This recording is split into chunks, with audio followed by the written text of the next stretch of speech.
केवलं ज्ञानं द्वन्द्वातीतं एकं तीर्थं विमलमतरं सर्वधी साक्षिभूतम् आवातीतं त्रिमहितं साधुगुरुं त्वां नमामि साधुगुरुं त्वां नमामि। जय गुरु। जय गुरु। संकलन प्रदान कले आम श्रद्धेय सुषमा मास श्रीमती सुषमा साहू और सदगुरु वंदना कले आम सैन्य दयनिधि भाई ठाकुर पवित्र पांजल कर्मी श्रीत दयनिधि साहू उभंकर परिवार समस्त सार्विक मंगल ठाकुर श्री चरण प्रार्थना। जय गुरु। जय गुरु आज्ञा। जय गुरु। बर्तमान आम समोधन 2 मिनिट नाम जप करवा नाम संभव आरंभ होला।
जय गुरु समस्त जय गुरु। बर्तमान सत्यानुष्ठान ग्रंथ पाठ करिबा हम सदा नव भाई श्रीयुत नवकिशोर नायक सत्यानुष्ठान ग्रंथ पाठ करिबा। दादा जय गुरु। जय गुरु दादा। जय गुरु। जय परम प्रेममय जुग पुरुषोत्तम श्री ठाकुरंकर श्रीहस्त लिखित सत्यानुष्ठान ग्रंथ पाठ तुमे अन्य निकटरू जेपरी पाइबा को इच्छा कर अपर को मध्य सहीपरी देबा को चेष्टा कर। एपरी बुझी चली पारिले ही यथेष्ट आपे आपे समस्ते तुमको पसंद करिवे भल पाइबे। निजे ठीक रही समस्त को सत भावरे खुशी करने को चेष्टा कर। देखिब समस्ते तुमको खुशी करने को चेष्टा करुछंती। सावधान निजत्व हराई काहारी को खुशी करने को जाओ नहीं ताहेले तुमर दुर्गतिर सीमा रहिबो नहीं। दादा जय गुरु। सत्यानुष्ठान ग्रंथ पाठ कले हम सदा नव भाई श्रीयुत नवकिशोर नायक परिवार समस्त सार्विक मंगल ठाकुर श्री चरण प्रार्थना। जय गुरु। बर्तमान नारी नीति ग्रंथ पाठ करिबा हम सदा बासंती मास श्रीमती बासंती बेहरा नारी नीति ग्रंथ पाठ करिबा।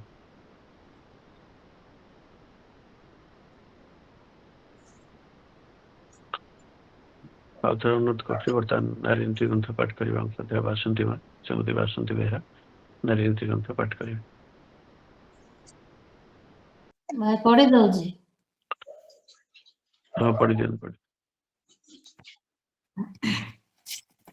परम प्रेममय जुग पुरुषोत्तम श्री श्री ठाकुर अनुकूल चंद्रଙ୍କର ଶ୍ରୀମୁଖନିସ୍ଥ ନାରୀ ନୀତି ଗ୍ରନ୍ଥର ଓଡ଼ିଆ ଅନୁବାଦ।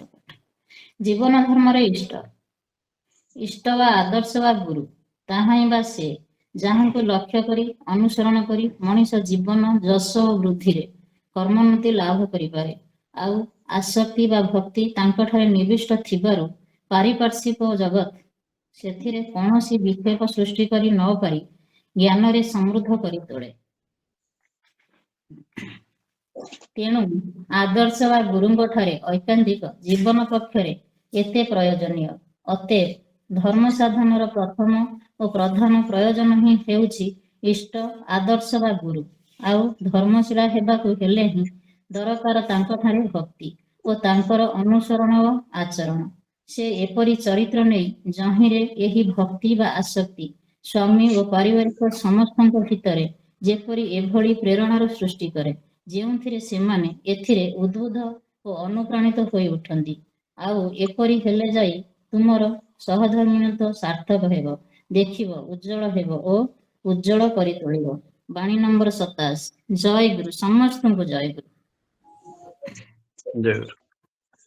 ଏଜିନ୍ସି ଗ୍ରନ୍ଥ ପାଠ କଲେ ଆମର ସଦା ଝୁନୁ ମାସ ଏବଂ ଝୁନୁ ରାଉତ ତାଙ୍କର ତାଙ୍କ ପରିବାର ସମସ୍ତଙ୍କ ଶାରୀରିକ ମଙ୍ଗଳ ପାଇଁ ଠାକୁରଙ୍କ ସେଇ ଜଣେ ପ୍ରାର୍ଥନା। ଜୟ ଗୁରୁ। ବର୍ତ୍ତମାନ ଶାସ୍ତ୍ର ସଦାଚାର ସୂତ୍ର ଗ୍ରନ୍ଥ ପାଠ କରିବା ଆମର ଶୁଣିବା ମହନ୍ତଲା ଠାକୁରଙ୍କର ପବିତ୍ର ପାଞ୍ଜାଧାରୀ କର୍ମୀ ଶ୍ରୀ ଦୁର୍ଯ୍ୟୋଧନ ମହନ୍ତ ଶାସ୍ତ୍ର ସଦାଚାର ସୂତ୍ର ଗ୍ରନ୍ଥ ପାଠ କରିବେ। জয় গুরু দাদা, জয় গুরু, ଜୟ ଗୁରୁ। ଆଜ୍ଞା ଜୟ ଗୁରୁ। ପରମ ପ୍ରେମମୟ ଶ୍ରୀ ଶ୍ରୀ ଠାକୁର ଅନୁକୂଳ ଚନ୍ଦ୍ରଙ୍କର ସ୍ୱାସ୍ଥ୍ୟ ଓ ସଦାଚାର ଗ୍ରନ୍ଥ ପାଠ। ରୋଗରେ ଯଦି ଆରୋଗ୍ୟ ହେବା ଅପେକ୍ଷା ପ୍ରତିଷେଧ ଢେର ଭଲ, ଅର୍ଥାତ୍ ରୋଗ ଯେପରି ନ ହୁଏ ତାହା ହିଁ କରିବା ଭଲ। ତାହା କେବଳ ରୋଗରେ ନୁହେଁ, ଅକଲ୍ୟାଣକର ଯାହା କିଛି ତାହା ବେଳର ମଧ୍ୟ। ବାଣୀ ସଂଖ୍ୟା 8। ଓ ଜୟ ଗୁରୁ ଦାଦା, ଜୟ ଗୁରୁ, ସମସ୍ତଙ୍କୁ ଜୟ ଗୁରୁ। ଜୟ ଗୁରୁ। ଶାସ୍ତ୍ର ସଦାଚାର ସୂତ୍ର ଗ୍ରନ୍ଥ ପାଠ କଲେ ଆମର ଶୁଣିବା ମହନ୍ତଲା ଠାକୁରଙ୍କର ପବିତ୍ର ପାଞ୍ଜାଧାରୀ କର୍ମୀ ଶ୍ରୀ ଦୁର୍ଯ୍ୟୋଧନ ମହନ୍ତ ତାଙ୍କର ତାଙ୍କ ପରିବାର ସମସ୍ତଙ୍କର ଶାରୀରିକ ମଙ୍ଗଳ ପାଇଁ ଠାକୁରଙ୍କ ସେଇ ଜଣେ ପ୍ରାର୍ଥନା। ଜୟ ଗୁରୁ। ଜୟ ଗୁରୁ, ଜୟ ଗୁରୁ ଦାଦା। ବର୍ତ୍ତମାନ ଭଜନ ଆରମ୍ଭ କରିବା। ପ୍ରଥମ ଭଜନ ପରିବେଷଣ କରିବେ ଆମର ଶ୍ରଦ୍ଧା ସମ୍ବିତା ମା ସୁଶ୍ରୀ ସମ୍ବିତା ସାହୁ। ଦ୍ୱିତୀୟ ଭଜନ ପରିବେଷଣ କରିବା ଆମର ଶ୍ରୀମତୀ ବିନୋଦିନୀ ମା ଶ୍ରୀମତୀ ବିନୋଦିନୀ ପ୍ରଧାନ। ତୃତୀୟ ଭଜନ ପରିବେଷଣ କରିବା ଆମର ଶ୍ରଦ୍ଧା ମଧୁମିତା ମା ଶ୍ରୀମତୀ ମଧୁମିତା ବଳ। ଚତୁର୍ଥ ଭଜନ ପରିବେଷଣ କରିବା ଆମର ଶୁଣିବା ଭାଇ ଶ୍ରୀତ ଜଗନ୍ନାଥ। ଆଉ ପଞ୍ଚମ ଭଜନ ପରିବେଷଣ କରିବା ଆମର ସହିତ ଯୁଧିଷ୍ଠ ଭାଇ ଶ୍ରୀତ ଯୁଧିଷ୍ଠ ସାହୁ। ବର୍ତ୍ତମାନ ଅନୁରୋଧ କରୁଛୁ ଆମର ବିଷ୍ଟ କଣ୍ଠଶିଳ୍ପୀ ଆମର ଶ୍ରଦ୍ଧା ସମ୍ବିତା ମା ସୁଶ୍ରୀ ସମ୍ବିତା ସାହୁ ପ୍ରଥମ ଭଜନ ପରିବେଷଣ କରିବେ। ଜୟ ଗୁରୁ ଦାଦା। ଜୟ ଗୁରୁ।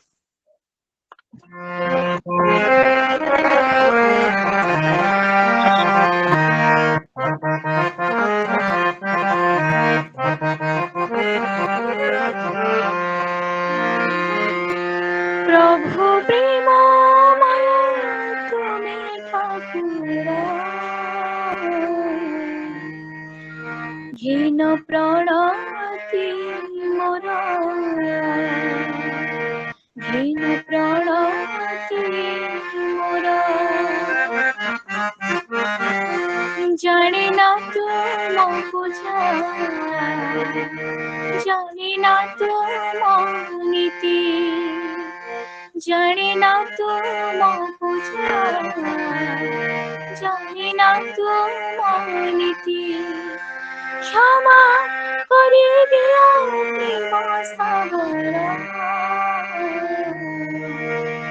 হীন প্রণতি মোর, হীন প্রণতি মোর, হীন প্রণতি মোর, হীন প্রণতি মোর।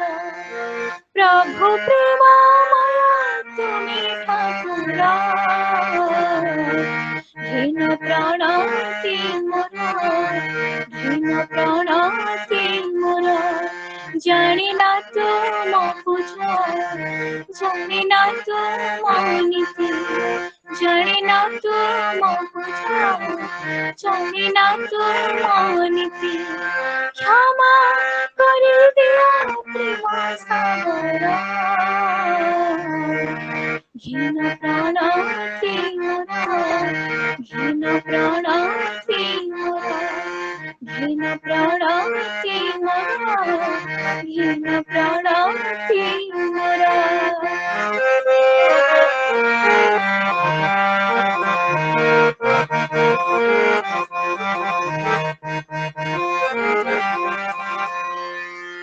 অজ্ঞান অন্ধারে তুমি মালোক, হে বিশ্বনিয়ন্তা মোছার মানব। ভবতীত গুণাতীত তুমি পরম ব্রহ্ম, তুমকু পাইবা পাই ताहि मम विश्व चराचर सृष्टि तुम्हारा घिन प्राणति मोर घिन प्राणति मोर घिन प्राणति घिन प्राणति मोर प्रभु प्रेम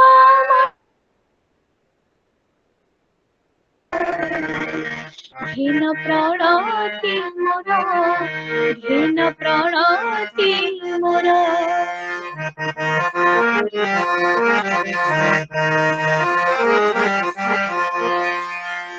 फूलर सुबासे पक्षिया पूजने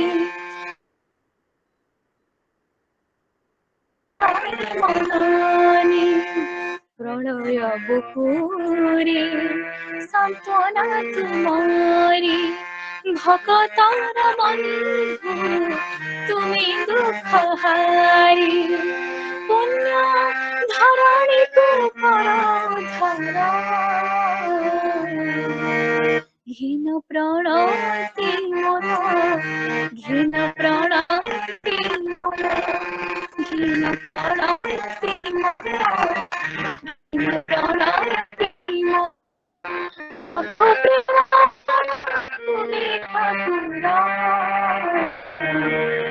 घिन प्राणति मोर घिन प्राणति मोर जैना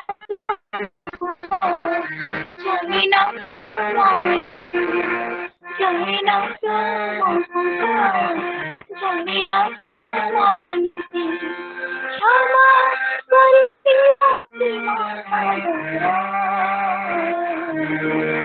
घिन प्राणति मोर घिन प्राणति मोर घिन प्राणति मोर घिन प्राणति मोर प्रभु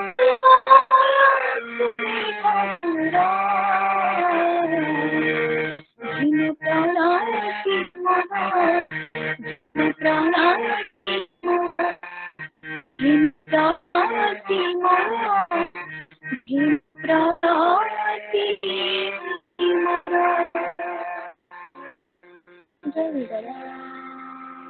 मोर।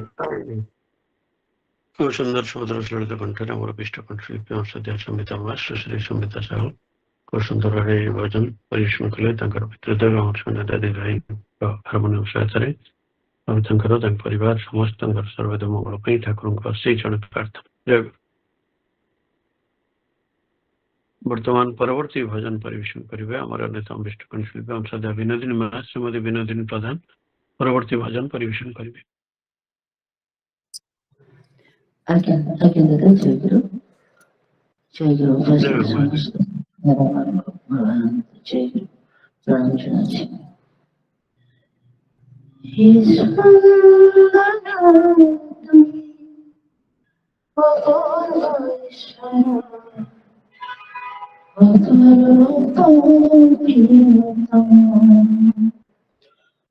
হে সুন্দর তুমি অপূর্ব ঈশ্বর অপরূপ প্রিয়তম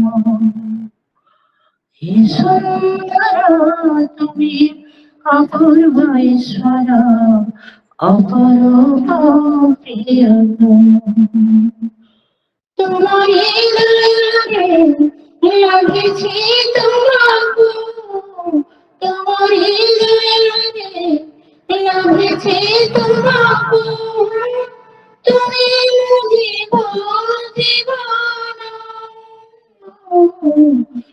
সুন্দর তুমি অপূর্ব ঈশ্বর অপরূপ প্রিয়তম হে সুন্দর তুমি অপূর্ব ঈশ্বর অপরূপ প্রিয়তম তোমা পাইতে দয়া মায়া আগে নাহি সংসারে প্রেমর ডোরিরে বাঁধিলে তোমাকে দিদি করিতে দয়াময় কি নাহি সংসারে প্রেমার ডোরি বাঁধি দিল তোমার মনে দিল ছুরে তোমার মনে দিল ছুরে অমৃতর মন্ত্র গাউথি বিশ্বর তোমারে দেবর অমৃতর মন্ত্র গাউথি বিশ্বর তোমারে দেবর তোমায় দয়ালে লাগছে তোমাকে তোমায় দয়ালে লাগছে তোমাকে তুমি মজি জীবন তুমি অপূর্ব ঈশ্বর অপরূপা প্রিয়তম তুমি অপূর্ব ঈশ্বর অপরূপা প্রিয়তম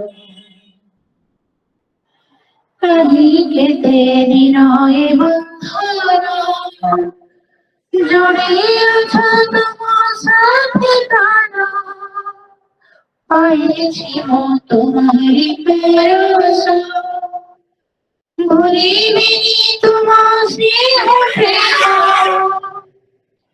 কহিকে তেরি নয় বন্ধন জড়িয়েছ তোমার সাথে প্রাণ পাইছি মো তোমারি পরশ ভুলিবিনি তোমার স্নেহ প্রেম ভুলিবিনি তোমার স্নেহ প্রেম জনমে জনমে তোমারি বন্ধনে রহিথাও মোর মন জনমে জনমে তোমারি বন্ধনে রহিথাও মোর মন তোমারি লাগছে তোমাকে তোমারি দয়ারে লাগছে তোমাকে তুমি মো জীবন জীবন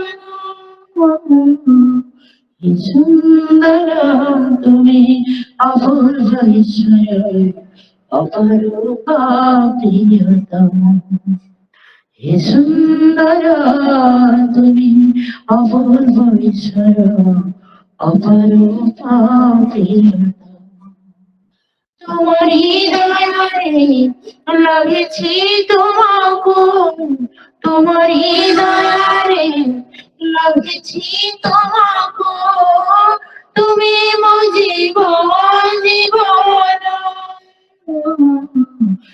সুন্দর তুমি অপূর্ব ঈশ্বর অপরূপা প্রিয়তম হে সুন্দর তুমি অপূর্ব ঈশ্বর অপরূপা প্রিয়তম অপরূপা প্রিয়তম অপরূপা প্রিয়তম জয় জয় দাদা জয় সমস্ত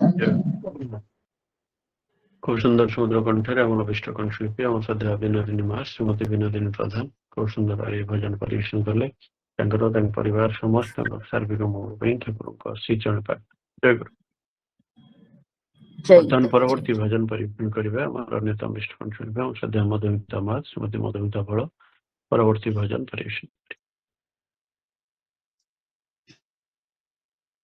ଜୟ ଆଜ୍ଞା ସମସ୍ତଙ୍କୁ ମୋର ଆନନ୍ଦିତ ଜୟ ଜୟ ମୋ ମନର ତୁମେ ବନ୍ଧ କସ୍ତୁରୀ নয়নর দীপ্তি শিখা যশ গৌরবে মানব মানি তুমে মো বিজয়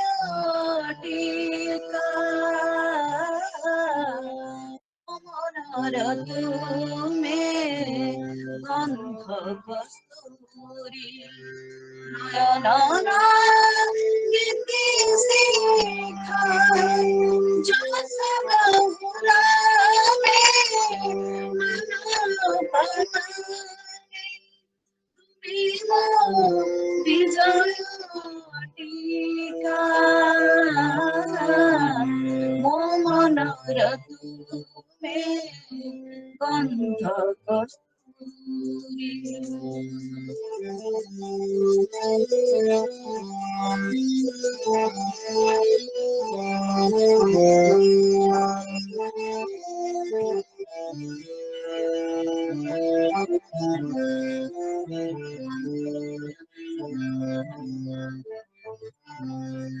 চেতনারে তুমি চিদানন্দ রূপ জীবনে অমৃত উসর পরাণে অমিয় সিঞ্চন ভ্রান্তরে সান্দর চেতনারে তুমি চিদানন্দ রূপ জীবনে অমৃত উসর পরাণে অমিয় সিঞ্চন ভ্রান্তরে সান্দর প্রয়ুত ভুবন রাজরাজেশ্বর অয়ুত ভুবন রাজরাজেশ্বর মাগে পদ রাজ ভিক্ষা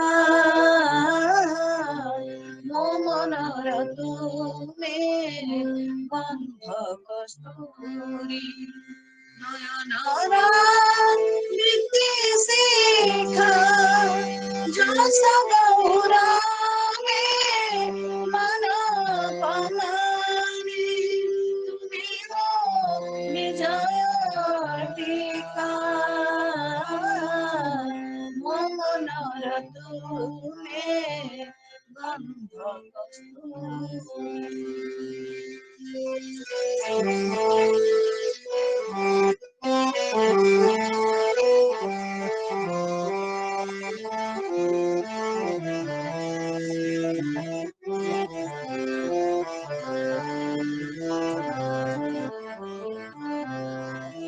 মরণ মরুরে প্রীতি মন্দাকে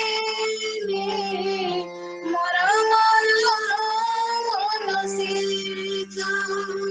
হে প্রিয় পরম তাপস প্রণাম দেবগণ শির ভোজ মরণ মরুরে প্রীতি মন্দাকে মর মরণ হে প্রিয় পরম তাপস প্রণাম দেবগণ শির ভোজ সৃজন পালন নিখিল জীবন সৃজন পালন নিখিল জীবন মুকান্তের হোম শিখা মো মনর তুমে গন্ধ কস্তুরী নয়নরাঙ্গিতে শিখা যশবহুরামে মানবতানে তুমি মো বিজয় টিকা মো মনর তুমে গন্ধ কস্তুরী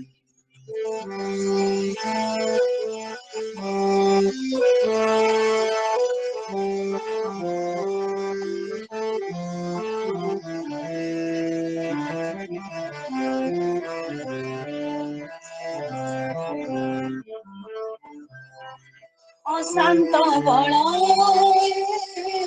तूने कांत दे सहस्र निरुद्ध प्राणारे अंतर्जामी तुम्हे संतापे बंधमणा शांत पराये तुम्हें कांत द्योते भक्त सहस्र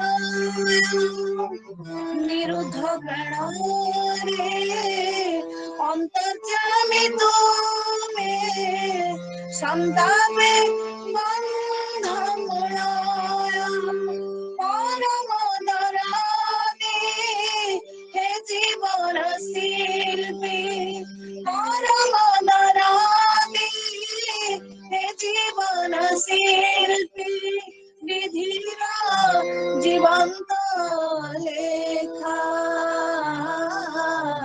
मोमनर तुमे बंध कस्तूरी नयनरा नित्य शिखा जस गौरवे मनोपमाने तुम्हें वो विजय टीका मोमनर तुमे बंध कस्तूरी मोमनर तुमे बंध कस्तूरी मोमनर तुमे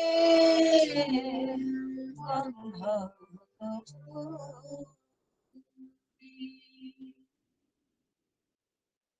जय गुरु। जय गुरु। খুব সুন্দর সমুদ্র কণ্ঠরে আমার অভিষ্ট কণ্ঠশিল্পী আমার সাধ্য মধুমিতা শ্রীমতী মধুমিতা বড় খুব ସୁନ୍ଦର ଭାବେ ଭଜନ ପରିବେଷଣ କଲେ ତାଙ୍କର ତାଙ୍କ ପରିବାର ସମସ୍ତଙ୍କର ସାର୍ବିକ ମଙ୍ଗଳ ପାଇଁ ଠାକୁରଙ୍କ ଶ୍ରୀଚରଣ ପ୍ରାର୍ଥନା। ଜୟ ଗୁରୁ। ଜୟ ଗୁରୁ। ବର୍ତ୍ତମାନ ପରବର୍ତ୍ତୀ ଭଜନ ପରିବେଷଣ କରିବା ଆମର ଅନ୍ୟତମ ଇଷ୍ଟ କଣ୍ଠଶିଳ୍ପୀ ଆମର ସ୍ୱର୍ଣ୍ଣୀୟ ଦୋଳବନ୍ଧ ଭାଇ ଶୁଦ୍ଧ ଦୋଳବନ୍ଧ ପରିଡ଼ା ପରବର୍ତ୍ତୀ ଭଜନ ପରିବେଷଣ। ଜୟ ଗୁରୁ। ଜୟ ଗୁରୁ। ଉପସ୍ଥିତ ସମସ୍ତଙ୍କୁ ମୋର ପ୍ରୀତିପୂର୍ଣ୍ଣ ଜୟ ଗୁରୁ। ମୋ ମନ ମନ୍ଦିରେ ତୁମେ ମୋ ପ୍ରିୟ ଠାକୁର ତୁମେ ମୋ ପ୍ରିୟ ଠାକୁର ଶ୍ରୀଚରଣେ ତୁମ अर्पण करुछि श्रीचरणे तुम अर्पण करुछि मो नयन लुधारा मो नयन लुधारा मो मन मंदिरे तुमे मो प्रिय ठाकुर तुमे मो प्रिय ठाकुर श्रीचरणे तुम अर्पण करुछि श्रीचरणे तुम अर्पण करुछि मो नयन लुधारा मो नयन लुधारा मो मन मंदिरे तुमे मो प्रिय ठाकुर तुमे मो प्रिय ठाकुर सजाइछि प्रभु हृदय सिंहासन तुमरी आसन पाई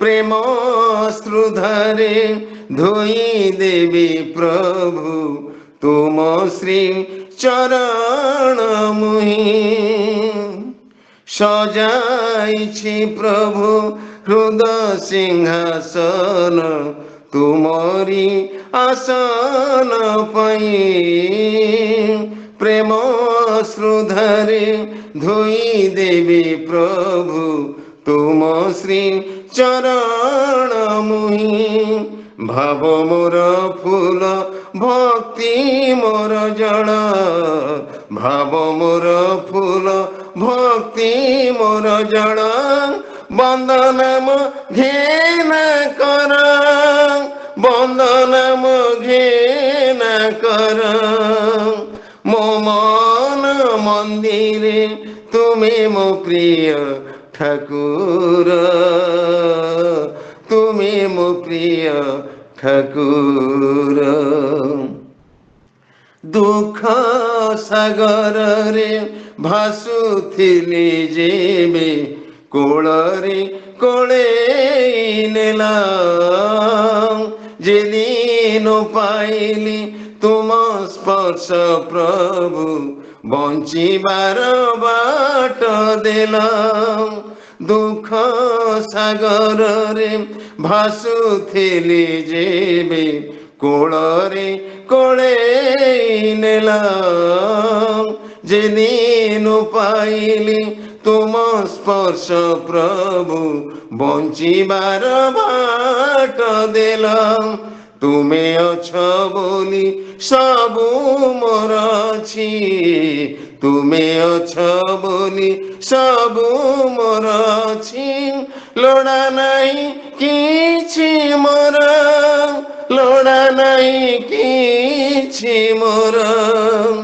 ମୋ ମନ ମନ୍ଦିରେ ତୁମେ ମୋ ପ୍ରିୟ ଠାକୁର ତୁମେ ମୋ ପ୍ରିୟ ଠାକୁର ଶ୍ରୀ ଚରଣେ ତୁମ ଅର୍ପଣ କରୁଛି ଶ୍ରୀ ଚରଣେ ତୁମ ଅର୍ପଣ କରୁଛି ମୋ ନୟନ ଲୁହାଧାର ମୋ ନୟନ ଲୁହାଧାର ମୋ ମନ ମନ୍ଦିରେ ତୁମେ ମୋ ପ୍ରିୟ ଠାକୁର ତୁମେ ମୋ ପ୍ରିୟ ଠାକୁର ତୁମେ ମୋ ପ୍ରିୟ ଠାକୁର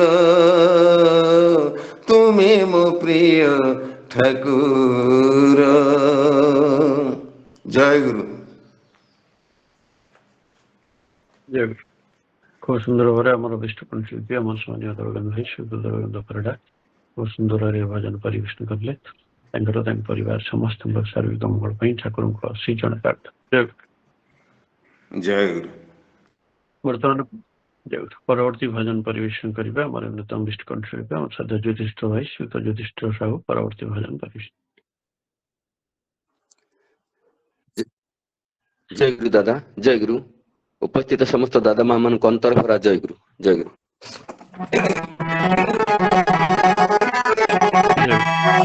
হরে রাম রাম রাম হরে হরে হরে রাম হরে কৃষ্ণ কৃষ্ণ কৃষ্ণ হরে হরে হরে রাম রাম রাম হরে হরে হরে রাম হরে রাম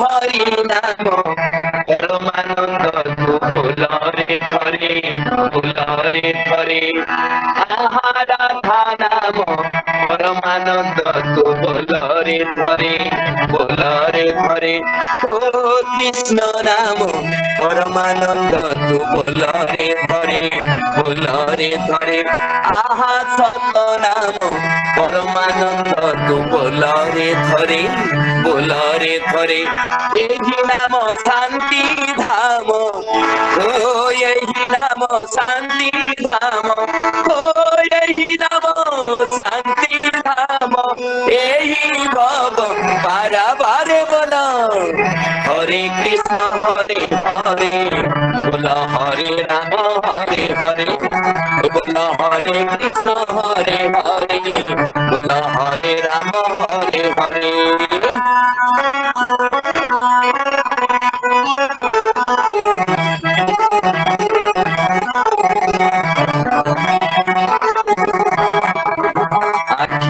আখিরে ଖାଲି କରିଛୁ ସପନ ବୃଥା ସପନରେ କିଆ କାଟୁଛୁ ରେ ଦିନ ଆଖିରେ ଆଖିରେ ଖାଲି କରିଛୁ ସପନ ବୃଥା ସପନରେ କିଆ କାଟୁଛୁ ରେ ଦିନ ସାଉଁଟୁଛୁ ଭାବି ଯାହା ସୁଖର ସମ୍ଭାର ସୁଖର ନାରେ ଦୁଃଖ କରୁଛୁ ନିଜର ଆହା ଧନ ଜନ ଯୌବନ ଓ ଧନ ଜନ ଯୌବନ ଓ ଧନ ଜନ ଯୌବନ অস্থির সংসারে বল হরে কৃষ্ণ হরে হরে বল হরে রাম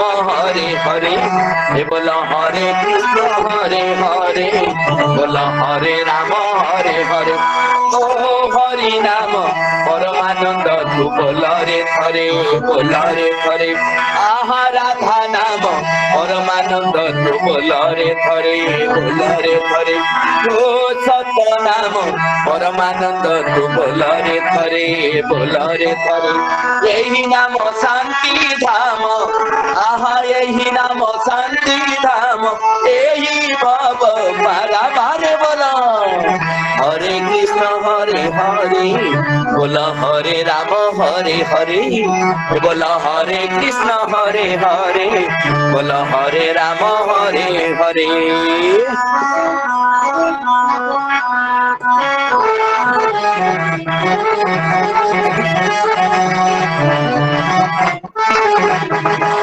অনেক সংসার এঠু ঘেরিকি মাতর ঘেরিকি রে ভুলি ন যা শিকা তোহরা এ অনেক সংসার এঠু ঘেরিকি মাতর ঘেরিকি রে ভুলি ন যা শিকা তোহরা প্রিয়তম মধ্যে সিয়ে একা প্রিয়তম প্রিয়তম পাই দিয়া তোহর জনম ওয়ে জনম যাউ চালি ওয়ে জনম যাউ চালি ওয়ে জনম যাউ চালি তাঙ্ক শ্রী পয়রে বল হরে কৃষ্ণ হরে হরে বল হরে রাম হরে হরে বল হরে কৃষ্ণ হরে হরে বল হরে রাম হরে হরে ও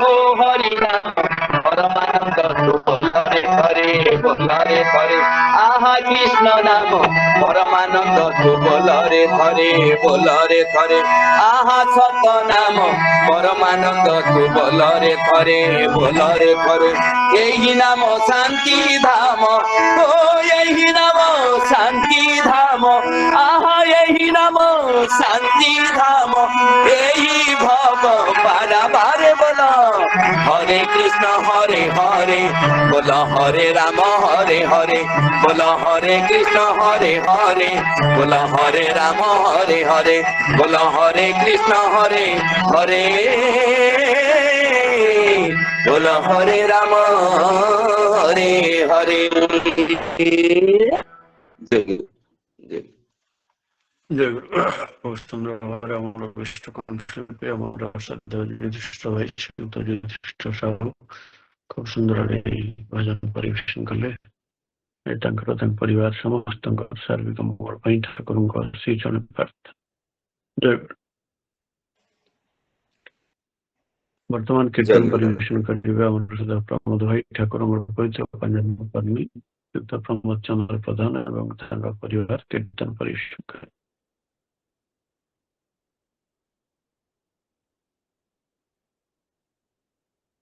ଜୟ ଗୁରୁ।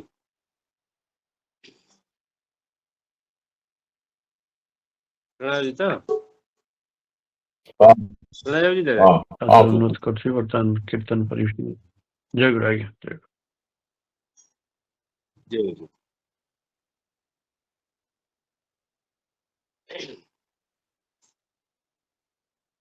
ନାମର ନଳ ଜାଳରେ ପ୍ରାଣର ପ୍ରଦୀପ ଜାଳ ନାମର ଅନଳ ଜାଳରେ ପ୍ରାଣର ପ୍ରଦୀପ ଜାଳ ଗ୍ରାମରେ ନଗରେ ପ୍ରତି ଘରେ ଘରେ ଗ୍ରାମରେ ନଗରେ ପ୍ରତି ଘରେ ଘରେ ଆନନ୍ଦ ଅମୃତ ଢାଳରେ ଆନନ୍ଦ ଅମୃତ ଢାଳ ତାର ନାମର ଅନଳ ଜାଳରେ ପ୍ରାଣର ପ୍ରଦୀପ ଜାଳ ତାର ନାମର ଅନଳ ଜାଳରେ ପ୍ରାଣର ପ୍ରଦୀପ ଜାଳ ଗ୍ରାମରେ ନଗରେ ପ୍ରତି ଘରେ ଘରେ ଗ୍ରାମରେ ନଗରେ ପ୍ରତି ଘରେ ଘରେ ଆନନ୍ଦ ଅମୃତ ଢାଳରେ ଆନନ୍ଦ ଅମୃତ ଢାଳ ଗ୍ରାମରେ ନଗରେ ପ୍ରତି ଘରେ ଘରେ ଗ୍ରାମରେ ନଗରେ ପ୍ରତି ଘରେ ଘରେ ଆନନ୍ଦ ଅମୃତ ଢାଳରେ ଆନନ୍ଦ ଅମୃତ ଢାଳ ତାର ନାମର ଅନଳ ଜାଳରେ ପ୍ରାଣର ପ୍ରଦୀପ ଜାଳ ତାର ନାମର ଅନଳ ଜାଳରେ ପ୍ରାଣର ପ୍ରଦୀପ ଓ ମାନଳ ଅଖଣ୍ଡ ଶିଖା ଚକ କରୁ ଫଳୁ ସଭ୍ୟଥା ଓ ମାନଳ ଅଖଣ୍ଡ ଶିଖା ଚକ କରୁ ଫଳୁ ସଭ୍ୟଥା କରି ଯାଉ ଶାନ୍ତି ସ୍ତୁତି ମତ ହେଉ ଅମରାବତୀ କରି ଯାଉ ଶାନ୍ତି ସ୍ତୁତି ମତ ହେଉ ଅମରାବତୀ ପୁରୁଷୋତ୍ତମ ବିପଦେ ଶରଣ ପୁରୁଷୋତ୍ତମ ବିପଦେ ପୁରୁଷୋତ୍ତମ ବିପଦେ ଶରଣ ପୁରୁଷୋତ୍ତମ ବିପଦେ ଶରଣ କୋଟି ଜନ୍ମ ପୁଣ୍ୟ ଫଳରେ କୋଟି ଜନ୍ମ ପୁଣ୍ୟ ଫଳ ପୁରୁଷୋତ୍ତମ ବିପଦେ ଶରଣ ପୁରୁଷୋତ୍ତମ ବିପଦେ ଶରଣ କୋଟି ଜନ୍ମ ପୁଣ୍ୟ ଫଳରେ କୋଟି ଜନ୍ମ ପୁଣ୍ୟ ଫଳ ତାର ନାମର ଅନଳ ଜାଳରେ ପ୍ରାଣର ପ୍ରଦୀପ ଜାଳ ତାର ନାମର ଅନଳ ଜାଳରେ ପ୍ରାଣର ପ୍ରଦୀପ ଜାଳ ଅଳିରେ ନାମ ଏକା ସାର ଜନ ଜନ ସବୁ ସାର ଅଳିରେ ନାମ ଏକା ସାର ଜନ ଜନ ସବୁ ସାର କଳିରେ ନାମ ଏକା ସାର ଜନ ଜନ ସବୁ ସାର କଳିରେ ନାମ ଏକା ସାର ଜନ ଜନ ସବୁ ସାର ନାମର ସେ ମରିରେ ମନ ପ୍ରାଣାରାମ ମହାଚେତନ নামর সে মরিলে মন প্রাণরাম মহাচেতন অভয় পয়র নির্ভয়ে অভয় পয়র নির্ভয়ে অভয় পয়র নির্ভয়ে ধর অভয় পয়র নির্ভয়ে ধর কুন্তি জীব মহাকাল রে কুন্তি জীব মহাকাল তার অভয় পয়র নির্ভয়ে ধর অভয় পয়র নির্ভয়ে ধর কুন্তি জীব মহাকাল রে কুন্তি জীব মহাকাল তার নামর অনল জাল রে প্রাণর প্রদীপ জাল ତାର ନାମର ଅନଳରେ ପ୍ରାଣର ପ୍ରଦୀପ ଜାଲ ଆସିଛନ୍ତି ଜୀବନ ନାଥ ସେହି ସତ୍ୟ ଆଲୋକ ପଥ ଆସିଛନ୍ତି ଜୀବନ ନାଥ ସେହି ସତ୍ୟ ଆଲୋକ ପଥ ଆସିଛନ୍ତି ଜୀବନ ନାଥ ସେହି ସତ୍ୟ ଆଲୋକ ପଥ ଆସିଛନ୍ତି ଜୀବନ ନାଥ ସେହି ସତ୍ୟ ଆଲୋକ ପଥ ସର୍ବଜୀବେ ଦିଅରେ କହି ଭାବିନୁ ଅନ୍ୟ ଗତି ନାହିଁ ସର୍ବଜୀବେ ଦିଅରେ କହି ଭାବିନୁ ଅନ୍ୟ ଗତି ନାହିଁ ସର୍ବଜୀବେ ଦିଅରେ କହି ଭାବିନୁ ଅନ୍ୟ ଗତି ନାହିଁ ସର୍ବଜୀବେ ଦିଅରେ କହି ଭାବିନୁ ଅନ୍ୟ ଗତି ନାହିଁ ତାକୁ ତନୁ ମନ ଧନ ଦିଅ ତାକୁ ତନୁ ମନ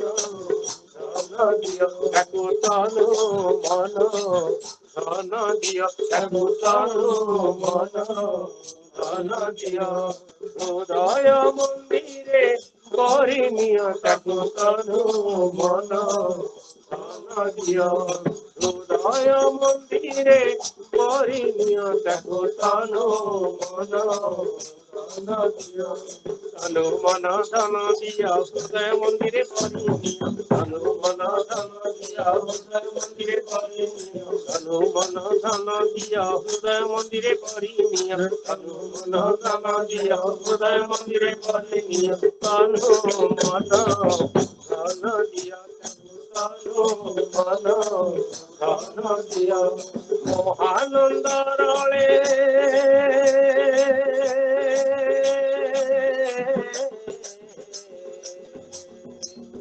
মহানন্দরলে হরি হরি বল মহানন্দরলে হরি হরি বল মহানন্দরলে হরি হরি বল জয় জয় অনুকূল রে জয় জয় অনুকূল মহানন্দরলে হরি হরি বল মহানন্দরলে হরি হরি বল জয় জয় অনুকূল রে জয় জয় অনুকূল তার নামর মনর চাল রে প্রাণর প্রদীপ তার নামর মনর চাল রে প্রাণর প্রদীপ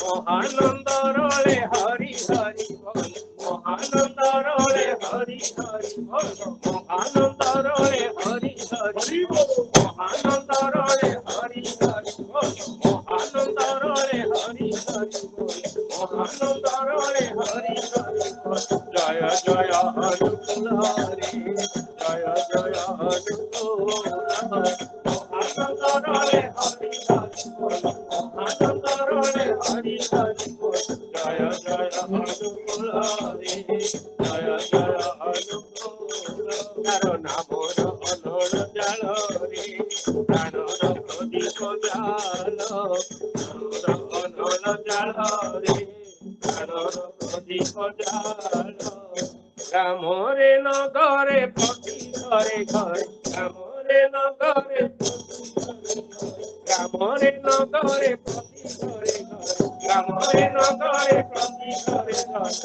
আনন্দ অমৃত ঢাল রে আনন্দ অমৃত ঢাল গ্রামরে নগরে প্রতি ঘরে ঘরে গ্রামরে নগরে প্রতি ঘরে ঘরে আনন্দ অমৃত ঢাল রে আনন্দ অমৃত ঢাল তার নামর অনর জাল রে প্রাণর প্রদীপ জাল তার নামর অনর জাল রে প্রাণর প্রদীপ জাল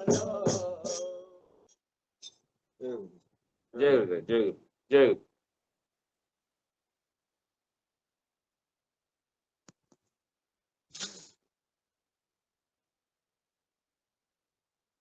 ଜୟ ଗୁରୁ। ଖୁବ ସୁନ୍ଦର ଭାବରେ ଆମର ସଦା ପ୍ରମୋଦ ଭାଇ ଠାକୁରଙ୍କର ପବିତ୍ର ପାଞ୍ଜାବୀ କର୍ମୀ ସୁତ ପ୍ରମୋଦ ଚନ୍ଦ୍ର ପ୍ରଧାନ ଏବଂ ତାଙ୍କର ପରିବାର, ତାଙ୍କ ଧର୍ମପତ୍ନୀ ଆମର ସଦା ଆସାମା ଏବଂ ତାଙ୍କର କନିଷ୍ଠ ଭ୍ରାତା ଚିନ୍ମୟ ବାବୁ ଏବଂ ତାଙ୍କର କନିଷ୍ଠ ପୁତ୍ର ପ୍ରଭାସ ରଞ୍ଜନ ସମସ୍ତେ ମିଳିତ ଭାବରେ କୀର୍ତ୍ତନ ପରିବେଷଣ କଲେ। ଆଉ ପ୍ରମୋଦ ଭାଇ ତାଙ୍କର ପରିବାର ସମସ୍ତଙ୍କର ସର୍ବଦା ମଙ୍ଗଳ ପାଇଁ ଠାକୁରଙ୍କ ଶ୍ରୀ ଚରଣ ପ୍ରାର୍ଥନା। ଜୟ ଗୁରୁ। ସମସ୍ତଙ୍କୁ ଜୟ ଗୁରୁ। ଜୟ ଗୁରୁ ଜୟ ଗୁରୁ। ଜୟ ଗୁରୁ। ପ୍ରତିଦିନ ପ୍ରାତଃ ସମୟରେ ଚାନ୍ଦୋଳ ସତ୍ସଙ୍ଗ ବିହାର ଅନୁକୂଳରେ ଏହି ସତ୍ସଙ୍ଗ ଆଉ ଆଜିର ସତ୍ସଙ୍ଗ ନିବେଦନ କରିଛନ୍ତି ଆମର ସମାନ୍ୟ ମନ୍ତାଦା ଠାକୁରଙ୍କ ସପ୍ରତିଥି ଶ୍ରୀଯୁକ୍ତ ମନ୍ତା ସାହୁ, ତାଙ୍କର ପୌତ୍ର ରୁଦ୍ରନାରାୟଣ, ତାଙ୍କର ଜନ୍ମଦିନ ସେ ରୁଦ୍ରନାରାୟଣଙ୍କର ସର୍ବଦା ମଙ୍ଗଳ ପାଇଁ ପ୍ରାର୍ଥନା ଜଣାଇବା ସହିତ ମନ୍ତାଦା ତାଙ୍କ ପରିବାର ସମସ୍ତଙ୍କର ସାର୍ବିକ ମଙ୍ଗଳ ପାଇଁ ଠାକୁରଙ୍କ ଶ୍ରୀ ଚରଣ ପ୍ରାର୍ଥନା। ତତ୍ସହିତ ମାତୃ ଶ୍ରାଦ୍ଧ ଉପଲକ୍ଷେ ସତ୍ସଙ୍ଗ ନିବେଦନ କରିଛନ୍ତି ଆମର ସମାନ୍ୟ ଶରଦା ଠାକୁରଙ୍କ ସପ୍ରତିଥି ଇଞ୍ଜିନିୟର ଶରଦ କୁମାର ଦାସ ଆଉ ସେଇ ସୁରତାତ୍ମାଙ୍କର ସଦ୍ଗତିಯಿಂದ ପ୍ରାର୍ଥନା ଜଣାଇବା ସହିତ ଦାସ ପିତାମା ତାଙ୍କ ପରିବାର ସମସ୍ତଙ୍କର ସାର୍ବିକ ମଙ୍ଗଳ ପାଇଁ ଠାକୁରଙ୍କ ଶ୍ରୀ ଚରଣ ପ୍ରାର୍ଥନା।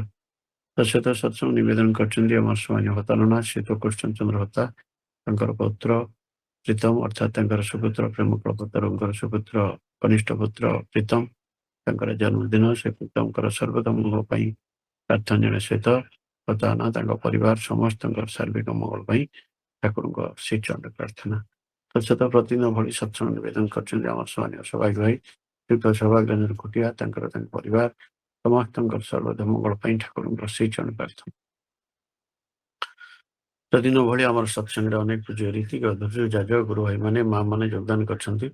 ପ୍ରତିଦିନ ଭଳି ଆମର ଠାକୁରଙ୍କ ସପ୍ରତିଥି ପୂଜ୍ୟ Sarbashri Bijaybhushan Mishra, Bichitananda Acharya, Bhagabat Prasad Panda, Brajabandhu Behera, doctor Naganath Swain, doctor Sitaram Das, doctor Sumanta Kumar Mishra, doctor Pabitra Kumar Mekap, Dibakar Swain, engineer Kashinath Tripathy, engineer Parekh Charan Sahu, engineer Sachidananda Mallick, engineer Shashank Sur Behera, engineer Sarat Kumar Das, engineer Yubaraj Prasad, Jagadish Chandra Sahu, Kailash Chandra Behera, Mamata Sahu, Nimesh Charan Das, Pareswar Jain, Prabhat Kumar Sahu, Prashant Kumar Singh, Parashuram ମାଣିକ, ପୁଲିନ କୁମାର ନାୟକ,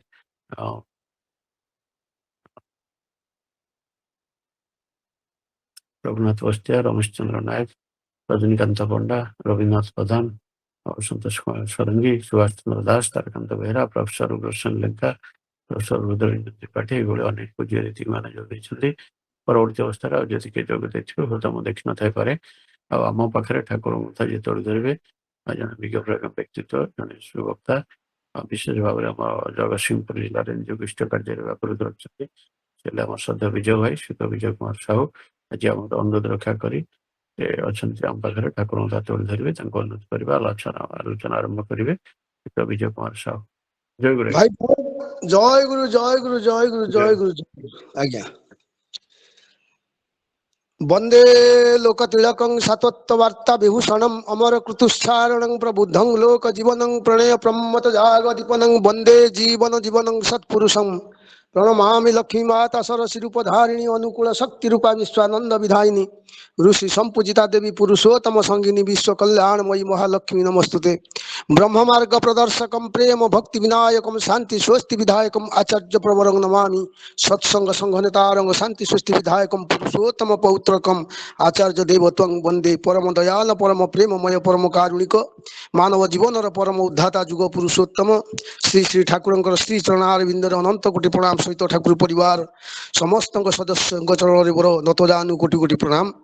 যাহু পুণ্য পবিত্র প্রাত সৎসঙ্গ আজ চান্দোଳ সৎসঙ্গ বিহার অনুকূলরে প্রাত কাଳରେ অনলাইন সৎসঙ্গরে পূজ্য পরিচালক মহোদয় সমস্ত ঠাকুরঙ্ক পূজ্য কর্মী বৃন্দ রীতি মণ্ডলী সম্মানীয় গুরু ভ্রাতা মাতৃমণ্ডলী ভোগ নিবেদন କରିଥିବା 40 জন ভাই মা মানে তথা এ আভাসী সৎসঙ্গরে 150 পরিবারରୁ ঊর্ধ্ব যোগদান କରିଥିବା ସମସ୍ତଙ୍କର পঞ্চ মহাজীবন সহিত বিশ্ব মানব সমাজর মঙ্গল পাই সেই মঙ্গলময়ଙ୍କର শ্রীচরণରେ কোটি কোটি প্রণাম জଣାଇବି সর্বে ভবন্তু সুখিন। সর্বপ্রথমে ମୁଁ ଟିକେ କହୁଛି ଆଜ୍ଞା ମୁଁ ବକ୍ତା ନୁହଁ, ଜ୍ଞାନୀ ନୁହଁ, କର୍ମୀ ନୁହଁ। ଆଜି ପରିଚାଳକ ମହୋଦୟ ସୁଷ୍ଠୁ ସୁନ୍ଦର ପରିଚାଳନାରେ ସେ ରୀତିକ ମାନଙ୍କର ନାମ ପାଠ କରୁଥିଲେ। ମୁଁ କାହା ଆଗରେ ଧର୍ମ କଥା କହିବି ଆଜ୍ଞା? ଏ ତ ବିରାଟ ବିରାଟ ଜ୍ଞାନୀ ଗୁଣୀ ସାଧୁ ସନ୍ଥ ସତ୍ସଙ୍ଗର କର୍ମୀ ବୃନ୍ଦ, ମୁଁ ସମସ୍ତଙ୍କର ତଳେ, ମୁଁ ବକ୍ତା ନୁହଁ, ଜ୍ଞାନୀ ନୁହଁ, କର୍ମୀ ନୁହଁ, କିନ୍ତୁ ମୋର ଗୋଟେ କଥା କହୁଛି, ମୋ ଶ୍ୱଶୁର ପ୍ରମୋଦ ପୃଷ୍ଟି ବଲାଙ୍ଗୀର ରହୁଛନ୍ତି ବନମାଳୀପୁର ଘର, ଆଉ ବୈରାଗୀ ସାହୁ ବନମାଳୀପୁର, ମୁଁ ତାଙ୍କର ଭିଣେଇ।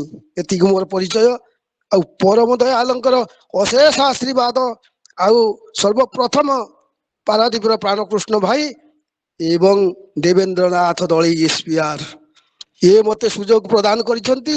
ମୁଁ ସେଇ ପରମ ଦୟାଳଙ୍କର ଆତୁଲ ଚରଣରେ ପୁଣି ତାଙ୍କର ତଥା ଆପଣ ମାନଙ୍କର ସମସ୍ତଙ୍କର ସର୍ବବିଧ ମଙ୍ଗଳ କାମନା କରିବି। ଆଉ ମୋର ସାଙ୍ଗ ଦିଲ୍ଲୀପ କୁମାର ନାୟକ ଚାନ୍ଦୋଳ, ସେ ମଧ୍ୟ ଉପସ୍ଥିତ ଅଛି, ମୋର ସେ କ୍ଲାସମେଟ। ଯାହା ହଉ, ମୁଁ ଯାହା କହିବି ସେଇ ପରମ ଦୟାଳଙ୍କର ଆଶୀର୍ବାଦରେ। ତାଙ୍କର ଦୟା ନହେଲେ ଗଛରୁ ପତ୍ର ଝଡ଼େ ନାହିଁ। ମୋ କଥା ମତେ ଅଗୋଚର, କାହିଁ ଜାଣିବେ ଦେବ ଛାର, ତାଙ୍କ କଥା କହିବା ପାଇଁ ଏ ଆଧ୍ୟାତ୍ମିକ ଜଗତରେ ସାଧକ ନାହାନ୍ତି। ତେଣୁ ତାଙ୍କର ଦୟା ହେଲେ ମୁକ ବାଚାଳ ହୁଏ, ଆଉ ଗିରି ଲଙ୍ଘନ କରିଯାଏ, ମୁକ ବାଚାଳ ହେଇକିରି ପଙ୍ଗୁ ଗିରି ଲଙ୍ଘନ କରିଯାଏ। ଏଇ ନ୍ୟାୟରେ ବିଜୟ ଭାଇ କହିବ, ଯେଉଁମାନେ ଏ ଷ୍ଟେଜକୁ ଆସିବେ ସମସ୍ତେ ତାଙ୍କର ଦୟାରେ କହିପାରିବେ। ମୋର ସେମିତି ଜ୍ଞାନ ନାହିଁ। ସର୍ବପ୍ରଥମ ଦେବେନ୍ଦ୍ର ଭାଇ ଗୋଟେ ଖାଲି ଆଲୋଚନା ହଉ ହଉ ସେ କହିଲେ, ବିଜୟ ଭାଇ କାଲି ଶୁକ୍ରବାର ଆଲୋଚନା କରିବେ। ମୁଁ କହିଲି ଆଚ୍ଛା ଠିକ ଅଛି। ଯାହା ହଉ, ଅଳପୁଆ କେନ୍ଦ୍ରାପଡ଼ା କ୍ୟାନସେଲ କଲି ଆଜି ସକାଳେ। ମୁଁ କହିଲି ନାଇଁ ଆଜ୍ଞା, ମୁଁ କହିଛି ମାନେ ଦେବେନ୍ଦ୍ର ଭାଇ କି ଆଜି ତାଙ୍କ କଥାଟା ମୁଁ ଠାକୁରଙ୍କର କଥା କହିବି। ଆଜି କାହିଁକି ଡିପି ୱାର୍କ, କଣ ପାଇଁ ଡିପି ୱାର୍କ? ଆଚାର୍ଯ୍ୟ ଦେବଙ୍କର ନିର୍ଦ୍ଦେଶ। ଆମେ ପରମ ପୁରୁଷ ପୁରୁଷୋତ୍ତମକୁ ଚିହ୍ନି ପାରିଲୁ ନାହିଁ, ତାକୁ ବିଶ୍ୱାସ କରିପାରିଲୁ ନାହିଁ। ଏଇ କଥା ଆଜି କହିବି।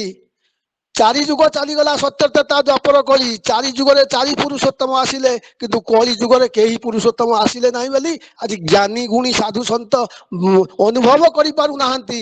ଆମେ ମଧ୍ୟ ଅନୁଭବ କରିପାରୁନେ। ଆଜି ପୁରୁଷୋତ୍ତମ ଠାକୁର ଅନୁକୂଳ ଚନ୍ଦ୍ର କଳି ଯୁଗର ସର୍ବଶେଷ ଏବଂ ସର୍ବଶ୍ରେଷ୍ଠ ଅବତାରୀ। He is supreme soul, last and latest incarnation of whole universe. ଯୁଗ ପୁରୁଷୋତ୍ତମ ଶ୍ରୀ ଶ୍ରୀ ଠାକୁର ଅନୁକୂଳ ଚନ୍ଦ୍ର ପରମ ପୁରୁଷ, ବିଶ୍ୱର ସର୍ବଶେଷ ଏବଂ ସର୍ବଶ୍ରେଷ୍ଠ ଅବତାରୀ। ଏକଥା ଆମେ କହିଲେ ହବ ନାହିଁ। ଆଜି 18 ଖଣ୍ଡ ପୁରାଣ, ଆଜି 18 ଖଣ୍ଡ ପୁରାଣ ହେଇଛି ଏ ମଣିଷ ସମାଜରେ। ହିନ୍ଦୁ ସମ୍ପ୍ରଦାୟ, ଆର୍ଯ୍ୟ ସଂସ୍କୃତି, ସନାତନ ଧର୍ମର 18 ଖଣ୍ଡ ପୁରାଣ ପ୍ରମାଣ କରିଛି ଯୁଗ ପୁରୁଷୋତ୍ତମ ଶ୍ରୀ ଶ୍ରୀ ଠାକୁର ଅନୁକୂଳ ଚନ୍ଦ୍ର କଳି ଯୁଗର ଶେଷ ଅବତାର, ଶେଷ ଏବଂ ଶେଷ ପୁରୁଷୋତ୍ତମ, ତାଙ୍କର ସତନାମ ଆସିଛି। ଏଇ କଥା ଆପଣ ମାନଙ୍କୁ କହିବି। ଗୋଟେ ଛୋଟିଆ କଥା କହୁଛି। ଆମ ଗ୍ରାମରେ ଏଠି ରାମଚରିତ ମାନସ ପ୍ରତିବର୍ଷ କାର୍ତ୍ତିକ ମାସ ରହେ। ବଡ ବଡ ବକ୍ତା ପୁରୀରୁ ଆସନ୍ତି, ଭଲ ଭଲ ବକ୍ତା। ଗତ ବର୍ଷ ଆସିଥିଲେ, କହିଲେ, ଟିକେ କହୁଛି କମ ସମୟ ଭିତରେ ଅଛି ବୋଲି ମୁଁ କହୁଛି। କହିଲେ କଳି ଯୁଗରେ ନାମ ସାର। ମୁଁ କହିଲି ଆଜ୍ଞା ଠିକ, କଳି ଯୁଗରେ ନାମ ସାର, ଆଉ କିଛି ନାହିଁ ମଣିଷର ମୁକ୍ତିର ବାଟ। କଳିରେ ନାମ ସାର, ଧନ ଜନ ସବୁ ଅସାର। 3 ଦିନ ହେଲା ପରେ ମୁଁ ତାଙ୍କୁ ପଚାରିଲି, ମୁଁ କହିଲି ପଣ୍ଡିତେ, କଳି ଯୁଗର ଅବତାର, ଶେଷ ଅବତାର କିଏ, ଆଉ ସତନାମ କଣ? କଳି ଯୁଗର ଶେଷ ଅବତାର କିଏ? ନା ଚୈତନ୍ୟ ମହାପ୍ରଭୁ ଆଉ ହରେ କୃଷ୍ଣ ମହାମନ୍ତ୍ର ହଉଛି ଶେଷ ନାମ। ମୁଁ କହିଲି ଆପଣ ଜାଣିକିରି କହୁନାହାନ୍ତି ନା ନ ଜାଣିକିରି ମତେ କହୁଛନ୍ତି? ନା ଆପଣ କଣ ଜାଣିଛନ୍ତି କହୁନାହାନ୍ତି? ମୁଁ କହିଲି ମୁଁ ବକ୍ତା ନୁହଁ, ମୁଁ ପଣ୍ଡିତ ନୁହଁ। ଆପଣ ଧର୍ମ ରାଜ୍ୟରେ PhD କରିସାରିଲେଣି, ହଜାର ହଜାର ଲୋକଙ୍କୁ ଧର୍ମ କଥା ଶୁଣାଉଛନ୍ତି। ମୁଁ ଠାକୁର ଅନୁକୂଳ ଚନ୍ଦ୍ରଙ୍କର ଦୀକ୍ଷା ଗ୍ରହଣ କରିଛି ମାତ୍ର 10 ବର୍ଷ। ମୁଁ ସତ୍ସଙ୍ଗରେ ପଶିଛି, ପ୍ରଥମ ଶ୍ରେଣୀର ମାନେ ପାଠ ପଢୁଛି ଧର୍ମ ଉପରେ। ମୁଁ ଆପଣଙ୍କ ଠାରୁ ଜାଣିବାକୁ ଚାହୁଁଛି, ଆପଣ କହୁଛନ୍ତି କଳିଯୁଗର ଶେଷ ଅବତାର ଚୈତନ୍ୟ ମହାପ୍ରଭୁ। ଶୁଣନ୍ତୁ, ଚୈତନ୍ୟ ମହାପ୍ରଭୁ କହିଛନ୍ତି, ଏଇ ହରି ନାମ ନୁହେଁ ରେ ନିତାଇ, ଆର ହରି ନାମ আছে, এই হরি নাম নেই জীব তোতে, সেই হরি নাম কাছে।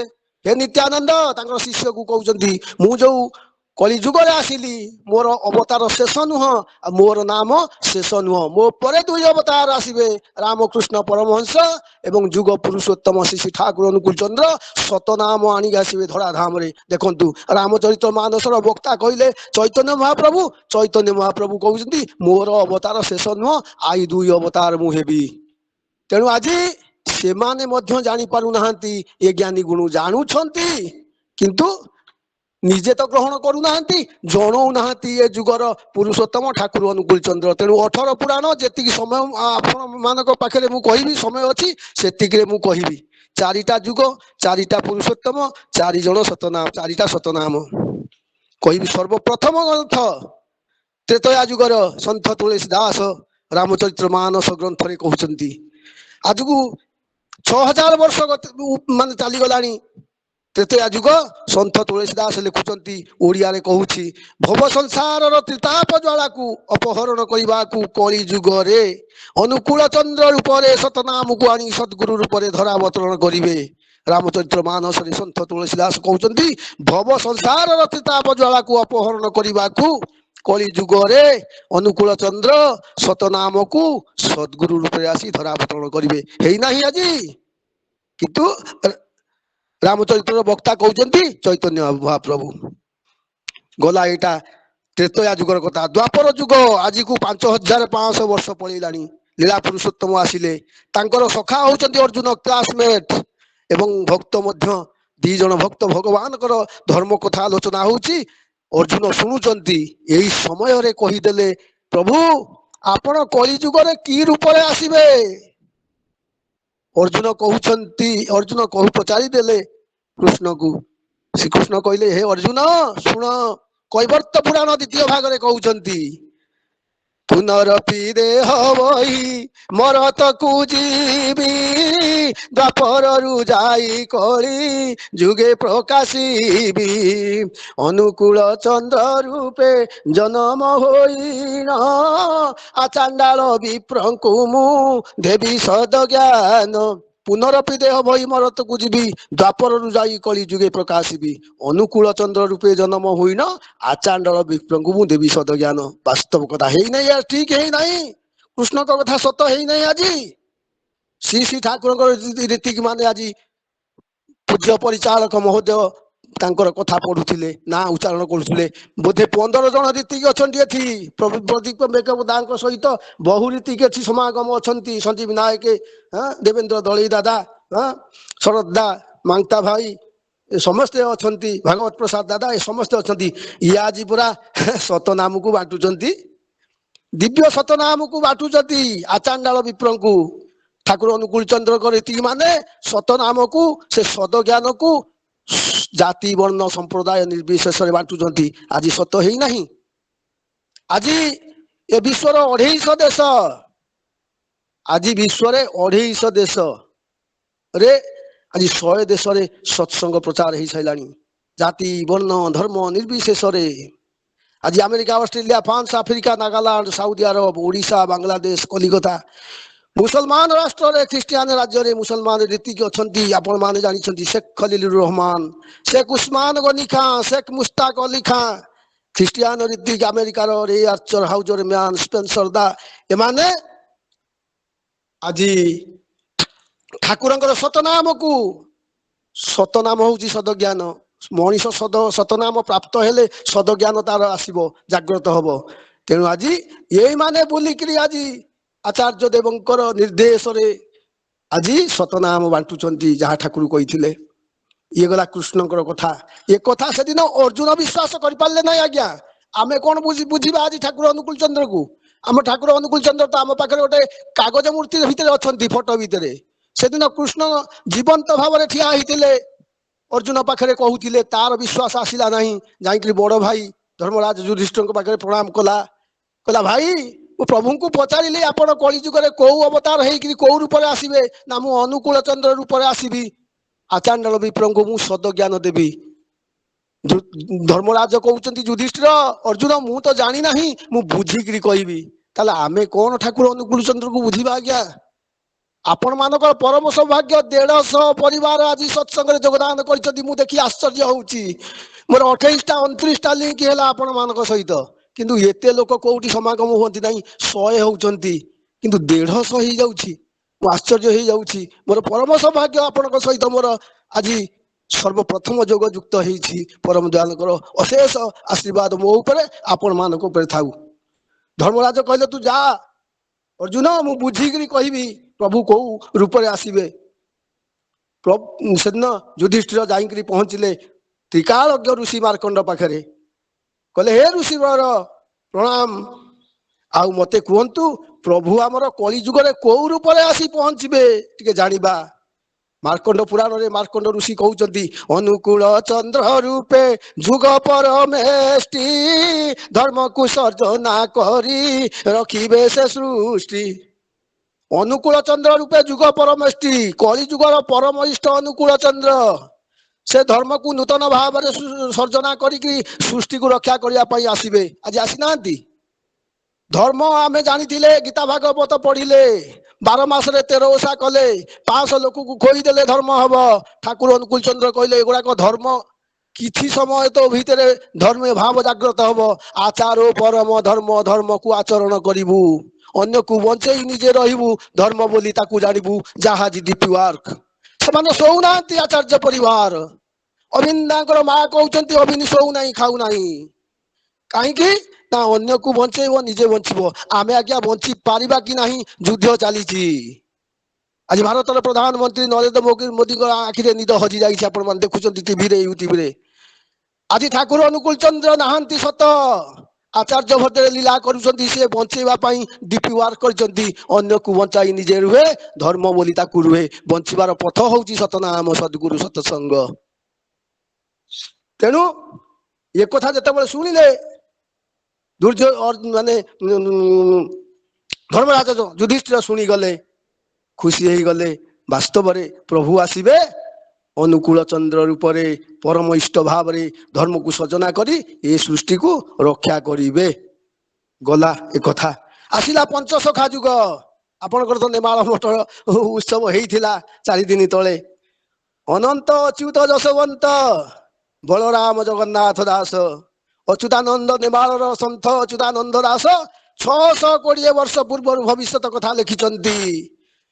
କଣ ଲେଖିଲେ? କଳିକଳ୍ପ ଗୀତାରେ ଶିଷ୍ୟ ରାମ ଦାସକୁ କହିଲେ, ଲୀଳାମାନ ହେବ କୀର୍ତ୍ତି ରହିଯିବ ଅନୁକୂଳ ନାମ ଧରି, ଦେଶ ବିଦେଶରୁ ଭକତ ଆସିବେ ସତସଙ୍ଗ ଆଶ୍ରା କରି, ସତନାମ ଗୋଟି ଉଚାରିବ ଧନେ ଭକତଙ୍କ ହେବ ଲୀଳା, ଶୂନ୍ୟ ପଥେ ରହି ଅଚ୍ୟୁତ ଦେଖିବ ଯୁଗ ପୁରୁଷଙ୍କ ଲୀଳା।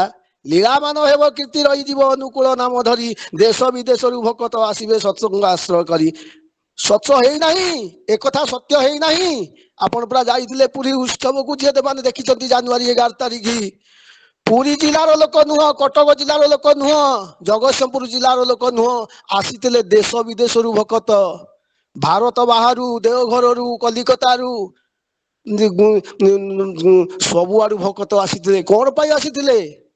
ଅନୁକୂଳ ଚନ୍ଦ୍ରକୁ ଦର୍ଶନ କରିବା ପାଇଁ, ତାଙ୍କର ଦ୍ୱିତୀୟ ରଥଯାତ୍ରାରେ ସାମିଲ ହବା ପାଇଁ।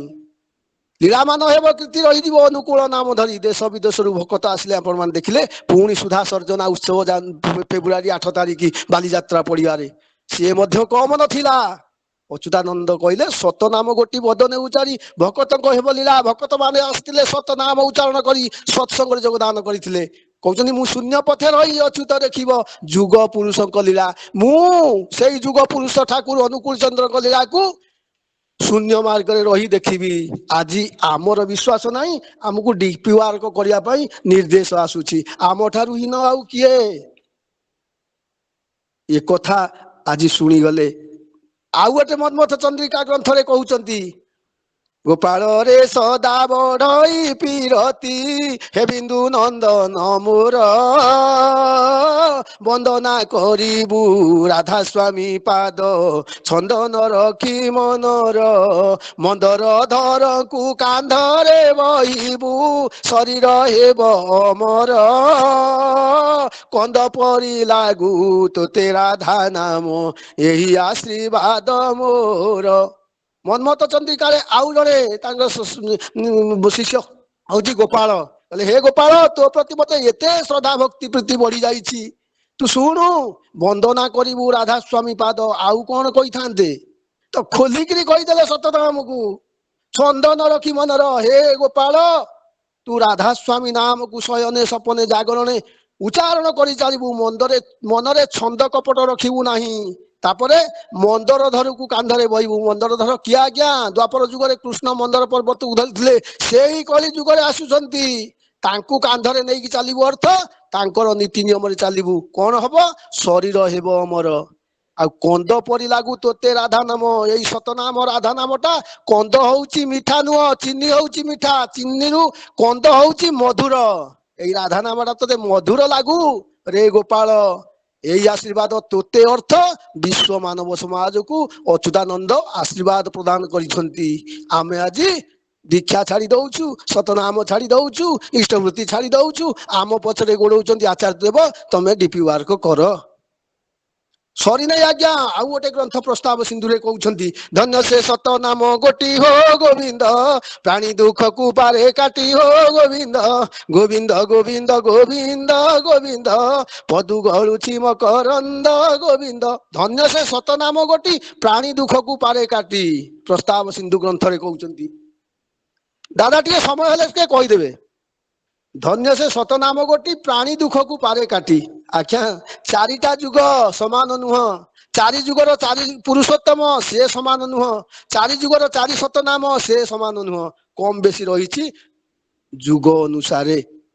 ତେଣୁ ସେ କହୁଛନ୍ତି ଧନ୍ୟ ସେ ସତନାମ ଗୋଟି, ପ୍ରାଣୀ ଦୁଃଖକୁ ପାରେ କାଟି। ଦେଖିବା ଆମର ସମସ୍ତ କର୍ମୀ ବୃନ୍ଦ ଜାଣିଛନ୍ତି, କିନ୍ତୁ ଭାଇ ମା ମାନେ କେତେ ଜଣ ଜାଣିନାହାନ୍ତି ସତନାମଟା କେମିତି ପ୍ରାଣୀ ଦୁଃଖକୁ କାଟେ। ଆମେ ଜାଣିପାରିଲେ ଆଉ ଡିପି ୱାର୍କ ହବ ନାହିଁ, ଆମେ ଛାଡିବା ନାହିଁ। ଏ ଜୀବନ ଚାଲିଯିବା ପର୍ଯ୍ୟନ୍ତ ଆମେ ଠାକୁର ଅନୁକୂଳ ଚନ୍ଦ୍ରଙ୍କୁ ଗୁରୁ ରୂପେ ଗ୍ରହଣ କରି ଚାଲିବା। ଖାଇବାକୁ ନଥାଉ, ପିନ୍ଧିବାକୁ ନଥାଉ, ମୁଁ ସତନାମକୁ ଛାଡିବି ନାହିଁ। ଧନ୍ୟ ସେ ସତନାମ ଗୋଟି, ପ୍ରାଣୀ ଦୁଃଖକୁ ପାରେ କାଟି। ସତ୍ୟ ଯୁଗ ପ୍ରଥମ ଯୁଗ। ସତନାମ ହେଲା ନମ ଭଗବତେ ବାସୁଦେବାୟ। ଏଇ ସତନାମ ହଉଛି ଦଶମ ସ୍ତରର। ଏ ନାମ ଧରି ସେଦିନ 10 ବର୍ଷର ବାଳକ ପ୍ରହ୍ଲାଦ ମୃତ୍ୟୁ ମୁଖରୁ ରକ୍ଷା ପାଇଥିଲା। କେମିତି ଆପଣ ମାନେ ଜାଣିଛନ୍ତି, ତାର ବାପା ହିରଣ୍ୟକଶ୍ୟପ ତାକୁ କେତେ ଦୁଃଖ ନିର୍ଯାତନା ମରଣାନ୍ତକ ଆକ୍ରମଣ କରିଥିଲା। ମୁଁ ଆଉ କହିବି ନାହିଁ, ଡେରି ହେଇଯିବ। 10ମ ସ୍ତରର ସତନାମ, 10 ବର୍ଷର ବାଳକ ପ୍ରହ୍ଲାଦ ନାରାୟଣ ବିଷ୍ଣୁଙ୍କର ସାନ୍ନିଧ୍ୟ ଲାଭ କରି ତାଙ୍କର ସତନାମ ଗ୍ରହଣ କରି ତାଙ୍କୁ ସ୍ୱଚକ୍ଷୁରେ ଦର୍ଶନ ଲାଭ କରିଥିଲା। ତ୍ରେତୟା ଯୁଗ ସତନାମ ହଉଛି ରାମ ନାମ, 12 ସ୍ତରର। ଏ ନାମ ଧରି କୋଉ ପାପୀରୁ ରକ୍ଷା ପାଇଲା? ମହାପାପୀ ଦଶୁ ରତ୍ନାକର ଆପଣ ମାନେ ଜାଣିଛନ୍ତି, ସେ ବାଲ୍ମୀକି ହେଇଗଲା। ଏ ନାମର ଏତେ ଶକ୍ତି, ଏତେ କରାମତି, ମୁଁ ଆଉ କହିବି ନାହିଁ। 3ରେ ଦ୍ୱାପର ଯୁଗ ସତନାମ ହେଲା କୃଷ୍ଣ ନାମ, 14 ସ୍ତରର। ଏଇ 14 ସ୍ତରର କୃଷ୍ଣ ନାମକୁ ଜପିଲା କାହାର ଦୁଃଖ ଗଲା? ସର୍ବପ୍ରଥମ ହଉଛି ଦ୍ରୌପଦୀ। ରାଜସଭାରେ, କୁରୁ ରାଜସଭାରେ ଶହ ଶହ ଲୋକଙ୍କ ଉପସ୍ଥିତିରେ ତାକୁ ଯେତେବେଳେ ଉଲଗ୍ନ ଲଙ୍ଗଳା କରି ଦିଆଗଲା, ଲଙ୍ଗଳା ତ ହେଇପାରିଲା ନାହିଁ, ଗୋଟିଏ ଲୁଗା ଟାଣି ପାରିଲା ନାହିଁ। ଦୁଶାସନ ନିରାଶ୍ରୟ ମାଂ ଜଗଦୀଶ ରକ୍ଷ, ହେ ପ୍ରଭୁ ମତେ କିଏ ସାହା ଭରସା ଅଛି? ମୁଁ ଏଠି କେହି ସାହା ନାହାନ୍ତି, ତୁମେ ହିଁ ମୋର ସାହା। ଏ 14 ସ୍ତରର ସତନାମ କୃଷ୍ଣ ନାମଟା ତାଙ୍କୁ ରକ୍ଷା କରିଦେଲା। 100 ଶାଢୀ ଆସି ପହଞ୍ଚିଗଲା। ମା ମାନେ ଦେଖୁଛନ୍ତି ଟିଭି, 100 ଶାଢୀ। ଆଉ ପଞ୍ଚୁ ପାଣ୍ଡବ ରକ୍ଷା ହେଲେ। ଆଜି ପଞ୍ଚୁ ପାଣ୍ଡବ ମନ୍ଦିର ଅଛି କେନ୍ଦ୍ରାପଡା ଜିଲ୍ଲାରେ। ପଞ୍ଚୁ ପାଣ୍ଡବ ଆମ ଜଗତସିଂହପୁରରେ ଅଛି ପଞ୍ଚୁ ପାଣ୍ଡବ ମନ୍ଦିର, ବାଲିକୁଦା ଧନିଷ। ଏଠି ପ୍ରତିବର୍ଷ ଏଠି ହଏ ବଣଭୋଜି ହଏ। ପଞ୍ଚୁ ପାଣ୍ଡବ ମନ୍ଦିର ଏଠି ପୂଜା ପାଆନ୍ତି। କିନ୍ତୁ 100 ଭାଇଙ୍କର ନାଁ ଆପଣ ମାନେ ଜାଣିଛନ୍ତି? ଯେବେ ଜାଣିଥିବେ, ଦୁର୍ଯ୍ୟୋଧନ ନାଁ ଜାଣିଥିବେ, କେହି ଜାଣିନାହାନ୍ତି। କାହିଁକି ନା 14 ସ୍ତରର ସତନାମ କୃଷ୍ଣ ନାମଟା ସବୁ ପାପରୁ ରକ୍ଷା କରିଦେଇଛି। ସମୟ ନାହିଁ ଆଜ୍ଞା, ଆମେ ଚାଲିଯିବା କଳିଯୁଗ ସତନାମ ରାଧା ନାମ। ରାଧା ନାମ 18 ସ୍ତରର ସତନାମ, 18ଦଶ ସ୍ତରରୁ ପୁରୁଷୋତ୍ତମ ଆସିଲେ। ଏହି ନାମରେ କିଏ ରକ୍ଷା ପାଇଲା? ଦୁଃଖର କଥା ମୁଁ କହିଲେ, ମୁଁ ତ କର୍ମୀ ନୁହଁ, ଭାଇ ମାନେ କଣ କହିବେ? କିନ୍ତୁ ଆଜି କର୍ମୀ ମାନଙ୍କର ଦୁଃଖ ଯାଉନାହିଁ। ଦୁଃଖ ହଉଛି, ହାର୍ଟଚୋକ ହେଇଯାଉଛି, ଅକାଳ ମୃତ୍ୟୁ ହେଇଯାଉଛି। କାହିଁକି ନା ନାମୀକୁ ବିଶ୍ୱାସ ନାହିଁ, ତାଙ୍କର ନାମକୁ ବିଶ୍ୱାସ ନାହିଁ। ତେଣୁ ଏ ଅଷ୍ଟାଦଶ ସ୍ତରର ସତନାମ ଠାକୁର ଆଣିଥିଲେ। କାହିଁକି ନା କଳି ଯୁଗରେ 3 ଭାଗରୁ ଅଧିକା ହଉଛି ଅନ୍ୟାୟ, ଅନୀତି, କୁକର୍ମ, ବିକର୍ମରେ ମଣିଷ ଆଜି ଆମେ ଚାଲୁଛୁ। ଆଜି ଯୁଦ୍ଧ ଚାଲିଛି କଣ ପାଇଁ? ମୁଁ ଭାରତ, ମୁଁ ପାକିସ୍ତାନ ଦେଶଟାକୁ ନେଇ ଆସିବି, ମୁଁ ତାକୁ ଧ୍ୱଂସ କରିଦେବି। ଏଇ ଅନ୍ୟାୟ ଆଜି କଳି ଯୁଗରେ ଅଛି ବୋଲି ଠାକୁର ଅନୁକୂଳ ଚନ୍ଦ୍ର ଆଣିଥିଲେ 18 ସ୍ତରର ସତନାମ। ଆଜି ମଣିଷ ଗ୍ରହଣ କରିପାରୁନାହିଁ, ମାନି ପାରୁନାହିଁ। ଆଜି ଯୁଦ୍ଧ ଚାଲୁଛି। ଠାକୁର କହିଲେ ତୁ ଅନ୍ୟକୁ ବଞ୍ଚାବେ, ଧର୍ମ ଯଦି କରିବୁ ଅନ୍ୟକୁ ବଞ୍ଚା। କିନ୍ତୁ ଭାରତ କହୁଛି ମୁଁ ଆମେରିକାକୁ ମାରିବି, ଆମେରିକା କହୁଛି ମୁଁ ଧ୍ୱଂସ କରିବି। ଆଜି ଚାଲିଛି ପରିବାର ଭିତରେ ଧ୍ୱଂସ ଲୀଳା ଚାଲିଛି, ବିଶୃଙ୍ଖଳା ଚାଲିଛି। ରାଜ୍ୟ ଦେଶ ଭିତରେ ଚାଲିଛି। ଠାକୁର ଅନୁକୂଳ ଚନ୍ଦ୍ରଙ୍କୁ ଗ୍ରହଣ ନ କରିବା ପର୍ଯ୍ୟନ୍ତ, ତାଙ୍କ ସତନାମକୁ ଗ୍ରହଣ କରିବା ନ କରିବା ପର୍ଯ୍ୟନ୍ତ ମଣିଷ ଶାନ୍ତି ଆନନ୍ଦ ପାଇବ ନାହିଁ, ବଞ୍ଚି ପାରିବ ନାହିଁ। ବଞ୍ଚିବା ପାଇଁ ଦେଇଛନ୍ତି ସେ ପବିତ୍ର ସତନାମ, ଯେ ନାମ ଜପିଲେ ଦୂରେଇ ଯିବ ଅକାଳ କାଳ ଜମ। ଇଏ ଗଲା ଠାକୁରଙ୍କ କଥା। ଭାଗବତ କହିଲେ କଣ? ଏ ନାବେ ଗୁରୁ କର୍ଣ୍ଣଧାର ଗୋବିନ୍ଦ, ମୁଇଁ ଅନୁକୂଳ ସମୀର ଗୋବନ୍ଦ, ହେମନ୍ତ ନାବ ଥାଉ କୂଳେ ଗୋବିନ୍ଦ, ଯେବା ନତରେ ଭବ ଜଳେ ଗୋବିନ୍ଦ। ଏ ଭବ ସାଗର ରୂପର ସାଗରରେ ତୋ ନାବରେ ମୁଁ ହଉଛି ନାଉରି। ତୁ ପାର ହବୁ ତ? ମୋ ଅନୁକୂଳ ପବନ ବହୁଛି, ତ ପାଲଟାକୁ ଟାଣି ଦେ। ସେ ପବନରେ ତୁ ସେ ପାରିକି ମୁଁ ତତେ ପାରି କରିଦେବି। ସେ ପବନ ହଉଛି ସତନାମ, ସେ ପବନଟା ହଉଛି ସତନାମ। ସରିନାହିଁ ଆଜ୍ଞା। ସ୍କନ୍ଦ ପୁରାଣ କହିଲେ ଜଗତଗୁରୁ ଜଗନ୍ନାଥ ଏକ ନୁହେଁ ଭିନ୍ନ, ସଦଗୁରୁ ଅନୁକୂଳ ରୂପେ ଅବତୀର୍ଣ୍ଣ। ଜଗନ୍ନାଥ ଅନୁକୂଳ ତଫାତ ନୁହଁ, ଏକ ଅଭିନ୍ନ। ଏକଥା ପରମ ପୂଜ୍ୟପାଦ ଶ୍ରୀ ଶ୍ରୀ ବରଦାଙ୍କୁ ପ୍ରଶ୍ନ କରାଗଲା। ଜଗନ୍ନାଥ ଧାମରେ ପୁରୀ ଠାକୁର ବାଡରେ ବସିଛନ୍ତି ଭକ୍ତ ମଣ୍ଡଳୀ, ଭାଇ ମା ମାନେ ବସିଛନ୍ତି, ପରମ ପୂଜ୍ୟପାଦ ଶ୍ରୀ ଶ୍ରୀ ବରଦା ବସିଛନ୍ତି। ଭକ୍ତମାନେ ପ୍ରଶ୍ନ ପଚାରୁଛନ୍ତି, ଦାଦା ଦାରୁ ବ୍ରହ୍ମ ପୁରୁଷୋତ୍ତମ ଜଗନ୍ନାଥ ମାନବ ଜୀବନର ମୌଡ଼ମଣି, ଦେଶ ବିଦେଶରୁ ଲକ୍ଷ ଲକ୍ଷ ଜାତି ବର୍ଣ୍ଣ ସମ୍ପ୍ରଦାୟ ନିର୍ବିଶେଷରେ ଆସିକି ପ୍ରଣାମ କରନ୍ତି, ଆଶୀର୍ବାଦ ନିଅନ୍ତି। ସେ ହଉଛନ୍ତି ଦାରୁ ବ୍ରହ୍ମ ପୁରୁଷୋତ୍ତମ ଠାକୁର ଅନୁକୂଳ ଚନ୍ଦ୍ର, ମଣିଷ ରୂପରେ ପୁରୁଷୋତ୍ତମ, ଯୁଗ ପୁରୁଷୋତ୍ତମ। ତଫାତ କଣ ଟିକେ କୁହନ୍ତୁ ଆପଣ ଜଗନ୍ନାଥ ଠାକୁରଙ୍କ ଭିତରେ?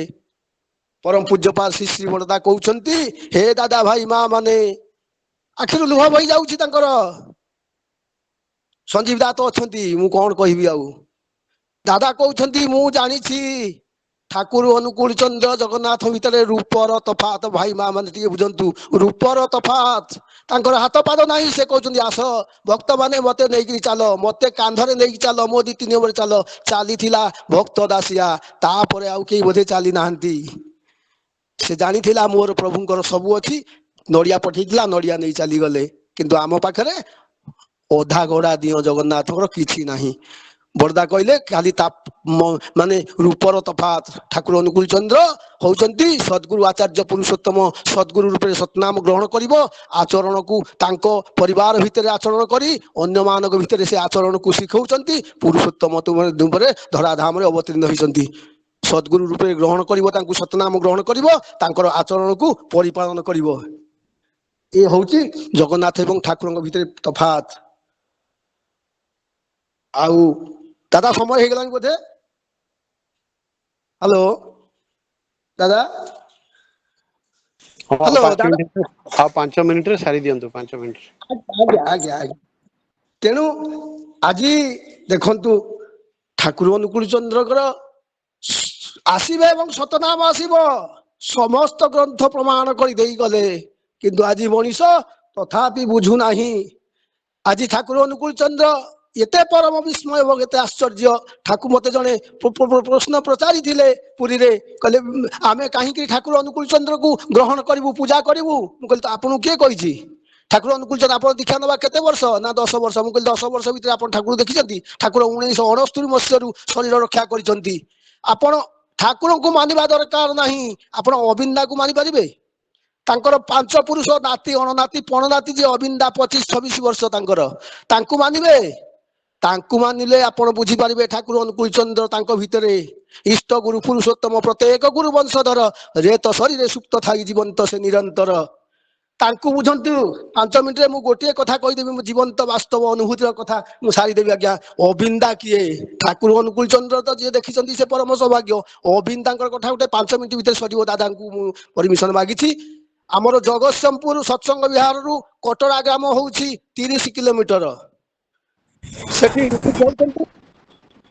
ଦୟାନିଧି ସାମଲ, ସେ ଚାଲିଗଲେଣି, ଏକ୍ସପାୟାର କରିଗଲେଣି। ସେ ସରକାର ଚାକିରି କରିଥିଲେ, ପୋଷ୍ଟ ମାଷ୍ଟର ଚାକିରି, ସେଣ୍ଟ୍ରାଲ ଗଭର୍ଣ୍ଣମେଣ୍ଟ ଚାକିରି। ସହପ୍ରତି ରୀତିକ ଠାକୁରଙ୍କର ସୁନ୍ଦର ଲୋକ, ଗୌର ବର୍ଣ୍ଣ, ମିଷ୍ଟଭାଷୀ ଲୋକ, ହସ ହସ ମୁହଁ। ତାଙ୍କର ପାରାଲିସିସ୍ ହେଇଗଲା ଆଜ୍ଞା। ସେ ମେଡିକାଲ ମେଡିସିନ ଖାଇଲେ, ଡାହାଣ ପଟ ଅଙ୍ଗ ଅଚଳ ହେଇଗଲା। ଡାକ୍ତର କହିଲେ ବେଡ୍ ରେଷ୍ଟ ନେବ। ଅବିନ୍ଦା କିଏ? ମୁଁ କହୁଛି ସେଇ କଥା, ବାସ୍ତବ କଥା। ଆଉ କୁଆଡେ ଗଲେ ନାହିଁ, ନିଜ କାମ କଲେ ନାହିଁ, ଇଷ୍ଟକର୍ମ କଲେ ନାହିଁ, ଦୀକ୍ଷା ଦବାକୁ ଗଲେ ନାହିଁ, ସତ୍ସଙ୍ଗ ଗଲେ ନାହିଁ। କଣ କଲେ? ତାଙ୍କର ପୁଅ ମଧୁକୁ ଡାକିଲେ, କହିଲେ ମଧୁ, କାଲି ତୁ ଦେଓଘର ଯିବୁ, ମୋର ପାଞ୍ଜା ଏବଂ ଦଣ୍ଡ ଫେରସ୍ତ କରିଦେଇ ଆସିବୁ ଆଚାର୍ଯ୍ୟ ବାବୁଙ୍କୁ କହିକିରି ରୀତିକ କାର୍ଯ୍ୟାଳୟରେ। ପୁଅ ବାପା କଥା ମାନିକି ପଳେଇଲା, ନେଇକି ଯାଇକି ସେଠି ରୀତି କାର୍ଯ୍ୟରେ ପହଞ୍ଚିଲା ବେଳକୁ ଦାଦା ଆଚାର୍ଯ୍ୟ ଦେବ ଦାଦା ନଥିଲେ। ସେ କହିଲେ ଦାଦା ନାହାନ୍ତି କଣ? ଏ କଥା କହିଲା। ସେମାନେ ସବୁ ହସିଲେ। କହିଲେ ତମ ବାପା ଅଛନ୍ତି ନା? ହଁ। ନା ତାହେଲେ ଅବିନ୍ଦାଙ୍କ କତିକି ଯାଆନ୍ତୁ, ଅବିନ୍ଦା ଯାହା କହିବେ ତା ସେଇ ଅନୁସାରେ କାର୍ଯ୍ୟ କରିବେ।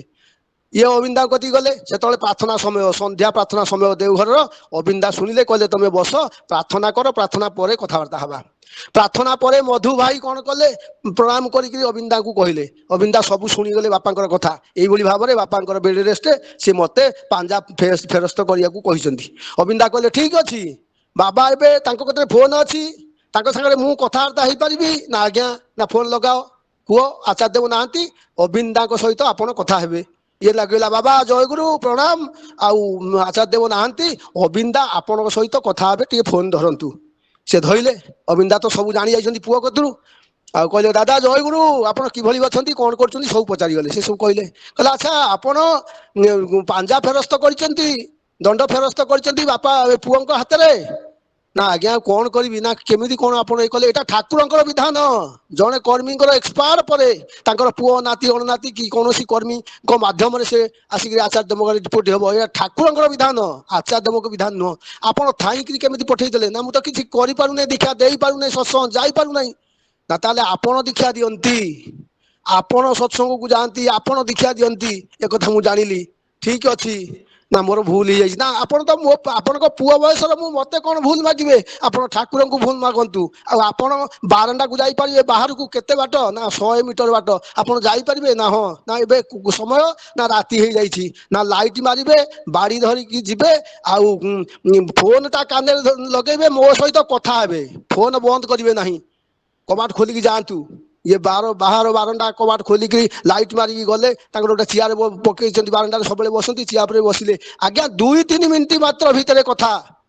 ଜଣେ ଗୁରୁ ଭାଇ 2 ଜଣ ତାଙ୍କର ଭଉଣୀ ଭିଣକୁ ବସେଇକି 3 ଜଣ ଯାକ ବାଇକରେ ଆସିକି ପଶିଲେ ତାଙ୍କ ଘର ଗେଟ୍ ଭିତରେ, ଆସି ପହଞ୍ଚିଗଲେ। କହିଲେ ଦାଦା ଜୟଗୁରୁ, ଯାହା ହଉ ଆପଣ ବାହାରେ ବସିଛନ୍ତି, ଆଉ ମୋର ଭଉଣୀ ଭିଣେଇକୁ ମୁଁ ଟିକେ ଦୀକ୍ଷା ଦେବି ବୋଲି 2 ଦିନ ହେଲା, ମୁଁ ତ କର୍ମୀ ଲୋକ, ମୁଁ ମାନେ ବ୍ୟବସାୟୀ ଲୋକ, ବନ୍ଦ କରିପାରୁନାହିଁ, ଆଉ ଆପଣ ସନ୍ଧ୍ୟାବେଳେ ଥିବେ, ମୁଁ ଆଜି ଭଉଣୀ ଭିଣେଇକି ଆଣିଛି, ଟିକେ ସତନାମ ଦେଇଦିଅନ୍ତୁ। ଅବିନ୍ଦା କହୁଛନ୍ତି କଣ ଦେଖିବେ ମତେ କୁହନ୍ତୁ? ଇଏ ଭୋ ଭୋ ହେଇକିରି କାନ୍ଦୁଛନ୍ତି, କଣ ଦେଖୁଛନ୍ତି? ନା ଆପଣ କାନ୍ଦୁଛନ୍ତି, ଫୋନ ଟା ପଡିଯିବ ଯେ, ଆପଣ କୁହନ୍ତୁ। ନା 2 ଜଣ ଭାଇ ଆସିଛନ୍ତି ଦୀକ୍ଷା ନେବା ପାଇଁ, ଆପଣ ଦୀକ୍ଷା ଦଉନାହାନ୍ତି? ଆପଣ ବା ଦୀକ୍ଷା ଦିଅନ୍ତି। ତାଙ୍କୁ ଚା ଜଳଖିଆ ଦିଅନ୍ତୁ, ବିସ୍କୁଟ ଦେଇକରି କଥାବାର୍ତ୍ତା କରି ଛାଡନ୍ତୁ। ମୁଁ ପୁଅଙ୍କ ହାତରେ ପାଞ୍ଜା ପଠେଇ ଦଉଛି। ଆପଣଙ୍କ ପାଖରେ ପାଞ୍ଜା ଥିଲେ ଆପଣ ସୁସ୍ଥ ହେଇଯାଇଥାନ୍ତେ। ଆପଣ ଦୀକ୍ଷା ଦିଅନ୍ତି ନାହିଁ, ରୀତି ମାନେ ଦୀକ୍ଷା ଦିଅନ୍ତି ନାହିଁ, ଦୀକ୍ଷା ଦିଅନ୍ତି ଠାକୁର। ତାକୁ କହିକି ଛାଡ, କାଲି ଆସିବେ, ସେ ସନ୍ଧ୍ୟାବେଳେ ଦୀକ୍ଷା ନେବେ। ଆଉ ମନେ ରଖନ୍ତୁ ଦାଦା, ଆପଣ ଅହଙ୍କାର ଟିକେ ତ୍ୟାଗ କରନ୍ତୁ, ପ୍ରଭୁ ଆପଣଙ୍କ ପାଖରେ ଅଛନ୍ତି। ଇଏ ହଉଛି ବାସ୍ତବ ଅନୁଭୂତିର କଥା। ସେ ଦାଦା 2014ରେ ଏକ୍ସପାୟାର କରିଗଲେ। ଦୟାନିଧି ସାମଲ ସହ ପ୍ରତିନିଧି ଜଗତସିଂହପୁର କଟରା। ଅବିନ୍ଦା, ତେଣୁ ମୁଁ ତାଙ୍କୁ କହିଲି ଅବିନ୍ଦାକୁ ଆପଣ ମାନିବେ, ଠାକୁର ଅନୁକୂଳ ଚନ୍ଦ୍ରକୁ ମାନିବା ଦରକାର ନାହିଁ, କାରଣ ଆପଣ ଦେଖିନାହାନ୍ତି। ଆପଣ ଅବିନ୍ଦାକୁ ମାନିଲେ ଠାକୁର ଖୁସି ହେଇଯିବେ। ଯାହା ହଉ ଦାଦା, ମୁଁ ତ ସର୍ବପ୍ରଥମ ଆପଣ ମାନଙ୍କ ସହିତ ପରିଚୟ, ପାରାଦୀପର ପାଣୁ ଭାଇ ସହିତ, ଦେବେନ୍ଦ୍ରନାଥ ଦଳେଇ ଭାଇ ଏ ପବିତ୍ର ସୁଯୋଗ ପ୍ରଦାନ କରିଛନ୍ତି ମତେ। ଆପଣ ମାନଙ୍କର ଏତେ ଭଲ ପାଇବା, ଆଜି ମୁଁ ଆଶ୍ଚର୍ଯ୍ୟ ହଉଛି। 150 ପରିବାର କୋଉ ଚ୍ୟାନେଲରେ ମୁଁ ଲିଙ୍କରେ ଭଳି ଦେଖି ନାହିଁ। ଯାହା ହଉ, ଯାହା ହେଇଥିବ ଆପଣଙ୍କ ମାନେ ଭଲ ପାଇବା, ଠାକୁରଙ୍କର ଦୟା। ମୁଁ ସେଇ ବକ୍ତା ନୁହଁ, ଜ୍ଞାନୀ ନୁହଁ। ତେଣୁ ସର୍ବଶେଷରେ ସମସ୍ତଙ୍କ ପାଖରେ, ସମସ୍ତଙ୍କ ଶ୍ରୀଚରଣରେ କୋଟି କୋଟି ପ୍ରଣାମ ନିବେଦନ କରିବି, ଠାକୁରଙ୍କ ପାଖରେ ପ୍ରଣାମ ନିବେଦନ କରିବି। ସର୍ବେ ଭବନ୍ତୁ ସୁଖିନ, ସର୍ବେ ସନ୍ତୁ ନିରାମୟା, ସର୍ବେ ଭଦ୍ରାଣୀ ପଶ୍ୟନ୍ତୁ। ସମସ୍ତଙ୍କୁ ମୋର ଆନ୍ତରିକ ହାର୍ଦ୍ଦିକ ସପ୍ରୀତି ପ୍ରଣାମ। ଜୟଗୁରୁ ଦେବେନ୍ଦ୍ର ଭାଇ, ଜୟଗୁରୁ। ସମସ୍ତଙ୍କୁ ମୋର ଜୟଗୁରୁ, ଜୟଗୁରୁ, ଜୟଗୁରୁ। ଦାଦା ଜୟଗୁରୁ। ଖୁବ ସୁନ୍ଦର ଭାବରେ ଆମର ସମାନିକ ବିଜୟ ଭାଇ, ଶ୍ରୀଯୁକ୍ତ ବିଜୟ କୁମାର ସାହୁ ବିଭିନ୍ନ ଦିଗ ଦେଖି ଆମ ପାଖରେ ଠାକୁରଙ୍କ କଥା ତୁଳି ଧରିଲେ। ବିଶେଷ ଭାବରେ ଅନେକ ଶାସ୍ତ୍ର ପୁରାଣ ତାକୁ ବ୍ୟାଖ୍ୟା କରି ସେ ଠାକୁରଙ୍କର, ପୁରୁଷୋତ୍ତମଙ୍କର ଯେଉଁ ଆଗମନର ସବୁ ବାର୍ତ୍ତା ବିଭିନ୍ନ ଶାସ୍ତ୍ର ପୁରାଣରେ ରହିଛି, ଆଉ ତାକୁ ଉଦ୍ଧାର କରିକିରି ସେ ଆମ ପାଖରେ ସବୁ ଠାକୁରଙ୍କ କଥା, ଠାକୁରଙ୍କର ଆଗମନର କଥା, ପୁରୁଷୋତ୍ତମଙ୍କର ଆଗମନର କଥା ଆମ ପାଖରେ ତୁଳି ଧରିଲେ। ଏବଂ ଶେଷରେ ପୂଜନୀୟ ଅବିନ୍ଦାଙ୍କର କଥା ଆମ ପାଖରେ ତୁଳି ଧରିଲେ। ମାନେ ଆମର ସମ୍ମାନୀୟ ବିଜୟ ଭାଇଙ୍କର ସୁସ୍ଥ ସୁଦୀର୍ଘ ନିରାମୟ ଜୀବନ ପାଇଁ, ତାଙ୍କ ପରିବାର ସମସ୍ତଙ୍କର ସର୍ବଦ ମଙ୍ଗଳ ପାଇଁ ଠାକୁରଙ୍କ ଶ୍ରୀଚରଣ ପ୍ରାର୍ଥନା ଜଣାଇବା। ଏମିତି ପ୍ରଭୁଙ୍କ କଥା କହିକି ଆପଣ ପ୍ରେରଣା ପୃଷ୍ଟ କରିଥାନ୍ତେ। ଏଇ ଧାରା ଅବ୍ୟାହତ ଥାଉ। ଯାଇ ଠାକୁରଙ୍କ ସେ ଜଣେ ପ୍ରାର୍ଥନା। ଆଉ ଆସନ୍ତାକାଲିର ଜୟ ଗୁରୁ। ସତ୍ସଙ୍ଗ ଜୟ ଗୁରୁ। ଆସନ୍ତାକାଲିର ସତ୍ସଙ୍ଗ ପ୍ରତିଦିନ ଭଳି ନିବେଦନ କରିଛନ୍ତି ଆମର ସାମାନ୍ୟ ସୌଭାଗ୍ୟ ଭାଇ ଶ୍ରୀଯୁକ୍ତ ସୌଭାଗ୍ୟ ରଞ୍ଜନ ଖୁଣ୍ଟିଆ। ତତ୍ସହିତ ସତ୍ସଙ୍ଗ ନିବେଦନ କରିଛନ୍ତି ଆମର ସହିତ ବିନୋଦ ଭାଇ ଶ୍ରୀଯୁକ୍ତ ବିନୋଦ ବିହାରୀ ସାହୁ, ତାଙ୍କର କନିଷ୍ଠ ପୁତ୍ର ଦୀପ ସୁନ୍ଦରଙ୍କର ଜନ୍ମଦିନ ଉପଲକ୍ଷେ। ଏବଂ ତତ୍ସହିତ ସତ୍ସଙ୍ଗ ନିବେଦନ କରିଛନ୍ତି ଆମର ସଦ୍ୟ କୁର୍ଣ୍ଣୁ ଶ୍ରୀଯୁକ୍ତ ମନୋଜ କୁମାର ବେହେରା, ତାଙ୍କର ସୁପୁତ୍ର ଦେବାଞ୍ଜନଙ୍କର ଜନ୍ମଦିନ ଉପଲକ୍ଷେ। ଆଉ ତତ୍ସହିତ ସତ୍ସଙ୍ଗ ନିବେଦନ କରିଛନ୍ତି ଆମର ସଦ୍ୟ ପ୍ରସନ୍ନ ଭାଇ ପ୍ରସନ୍ନ କୁମାର ମହାନ୍ତି, ତାଙ୍କର ସୁକନ୍ୟା ଦେବସ୍ମିତାଙ୍କର ଜନ୍ମଦିନ ଉପଲକ୍ଷେ। ଆସନ୍ତାକାଲି ସତ୍ସଙ୍ଗ ଆମେ ଯୋଗଦାନ କରିବା। ଆଉ ବର୍ତ୍ତମାନ ଆମର ରଞ୍ଜିତ ଭାଇ ଠାକୁରଙ୍କର ପବିତ୍ର ପାଞ୍ଜାହାରୀ କର୍ମୀ ଶ୍ରୀଯୁକ୍ତ ରଞ୍ଜିତ କୁମାର ପରିଡ଼ା ସମାପନୀ ସଙ୍ଗୀତ ପରିବେଷଣ କରି ଧ୍ୱନି ଦେଇ ସତ୍ସଙ୍ଗ ସମାପନ ହେବ। ଜୟ ଗୁରୁ। ଜୟ ଗୁରୁ। ଜୟ ଗୁରୁ। ଆଜି ଏ ଜୀବନ ହେଲା ପ୍ରଭୁ ଧନ୍ୟ, ତୁମରି ପରଶ ପାଇ। ଆଜି ଏ ଜୀବନ ହେଲା ପ୍ରଭୁ ଧନ୍ୟ, ତୁମରି ପରଶ ପାଇ। ଦେଇଛ ଶରଣ ନର ନାରାୟଣ, ଆଉ କିଛି ଲୋଡ଼ା ନାହିଁ। ଦେଇଛ ଶରଣ ନର ନାରାୟଣ, ଆଉ କିଛି ଲୋଡ଼ା ନାହିଁ। ଏ ଯୁଗ ପୁରୁଷୋତ୍ତମ ଦେଲ ଆଶୀଷ ନାମ, ଏ ଯୁଗ ପୁରୁଷୋତ୍ତମ ଦେଲ ଆଶୀଷ ନାମ, ଏ ଯୁଗ ପୁରୁଷୋତ୍ତମ। ଏ ନାମରେ ଯୋଗ, ଏ ନାମରେ ଭୋଗ, ଏ ନାମ ଜୀବନ ତରି। ଏ ନାମରେ ଯୋଗ, ଏ ନାମରେ ଭୋଗ, ଏ ନାମ ଜୀବନ ତରି। ଏ ନାମ ମନନେ, ଏ ନାମ ସ୍ମରଣେ, ଦୁଃଖ ଯାଏ ଅପସରି। କି ମଧୁର ନାମ ରସ, ନାସେ ମନର ପରାସ। କି ମଧୁର ନାମ ରସ, ନାସେ ମନର ପରାସ। କି ମଧୁର ନାମ ରସ। ତୁଟିଛି ତିମିର ଉଇଁଛି ଭାସ୍କର, ଆଲୋକିତ ଏ ସଂସାର। ତୁଟିଛି ତିମିର ଉଇଁଛି ଭାସ୍କର, ଆଲୋକିତ ଏ ସଂସାର। ଥିଲା ଯାହା ସୁପ୍ତ କରିଲ ଜାଗ୍ରତ, କଲ ଜୀବନ ସଂସାର। ଥିଲା ଯାହା ସୁପ୍ତ କରିଲ ଜାଗ୍ରତ, କଲ ଜୀବନ ସଂସାର। ଯୁগে ଯୁগে ଅବତରି, ଯୁগে ଯୁগে ଅବତରି, প্রভু হে করিছ পারি। যুগে যুগে অবতরি, প্রভু হে করিছ পারি। যুগে যুগে অবতরি। বন্দে পুরুষোত্তমম, বন্দে বন্দে পুরুষোত্তমম, পুরুষোত্তমং, বন্দে বন্দে পুরুষোত্তমম। পরমা প্রেমময় বন্দে শ্রী শ্রী পুরুষোত্তম। ঠাকুর অনুকূল চন্দ্র জি কি জয়। জয়। পরমা প্রেমময় শ্রী শ্রী ঠাকুর অনুকূল চন্দ্র জি কি জয়। জয়। পরমা প্রেমময় শ্রী শ্রী ঠাকুর অনুকূল চন্দ্র জি কি। পরমাধ্যা জগৎ জননী শ্রী শ্রী বড়মা কি। জয়। পরমাধ্যা জগৎ জননী শ্রী শ্রী বড়মা কি। जय परमराध्या जगज्जननी श्री श्री बड़मा की जय परम पूज्यपाद श्री श्री बड़दा की जय परम पूज्यपाद श्री श्री बड़दा की जय परम पूज्यपाद श्री श्री बड़दा की जय परम पूज्यपाद श्री श्री आचार्य देव की जय परम पूज्यपाद श्री श्री आचार्य देव की जय परम पूज्यपाद श्री श्री आचार्य देव की जय सत्संग की जय सत्संग की सत्संग की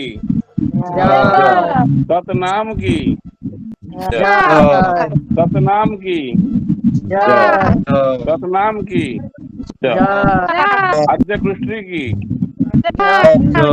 पिता माता की भक्ति पुरुषोत्तम पुरुषोत्तम परम प्रेममय श्री श्री ठाकुर अनुकूल चंद्र जी की जय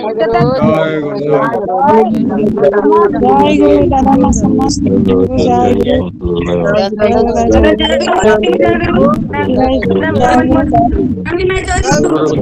गुरु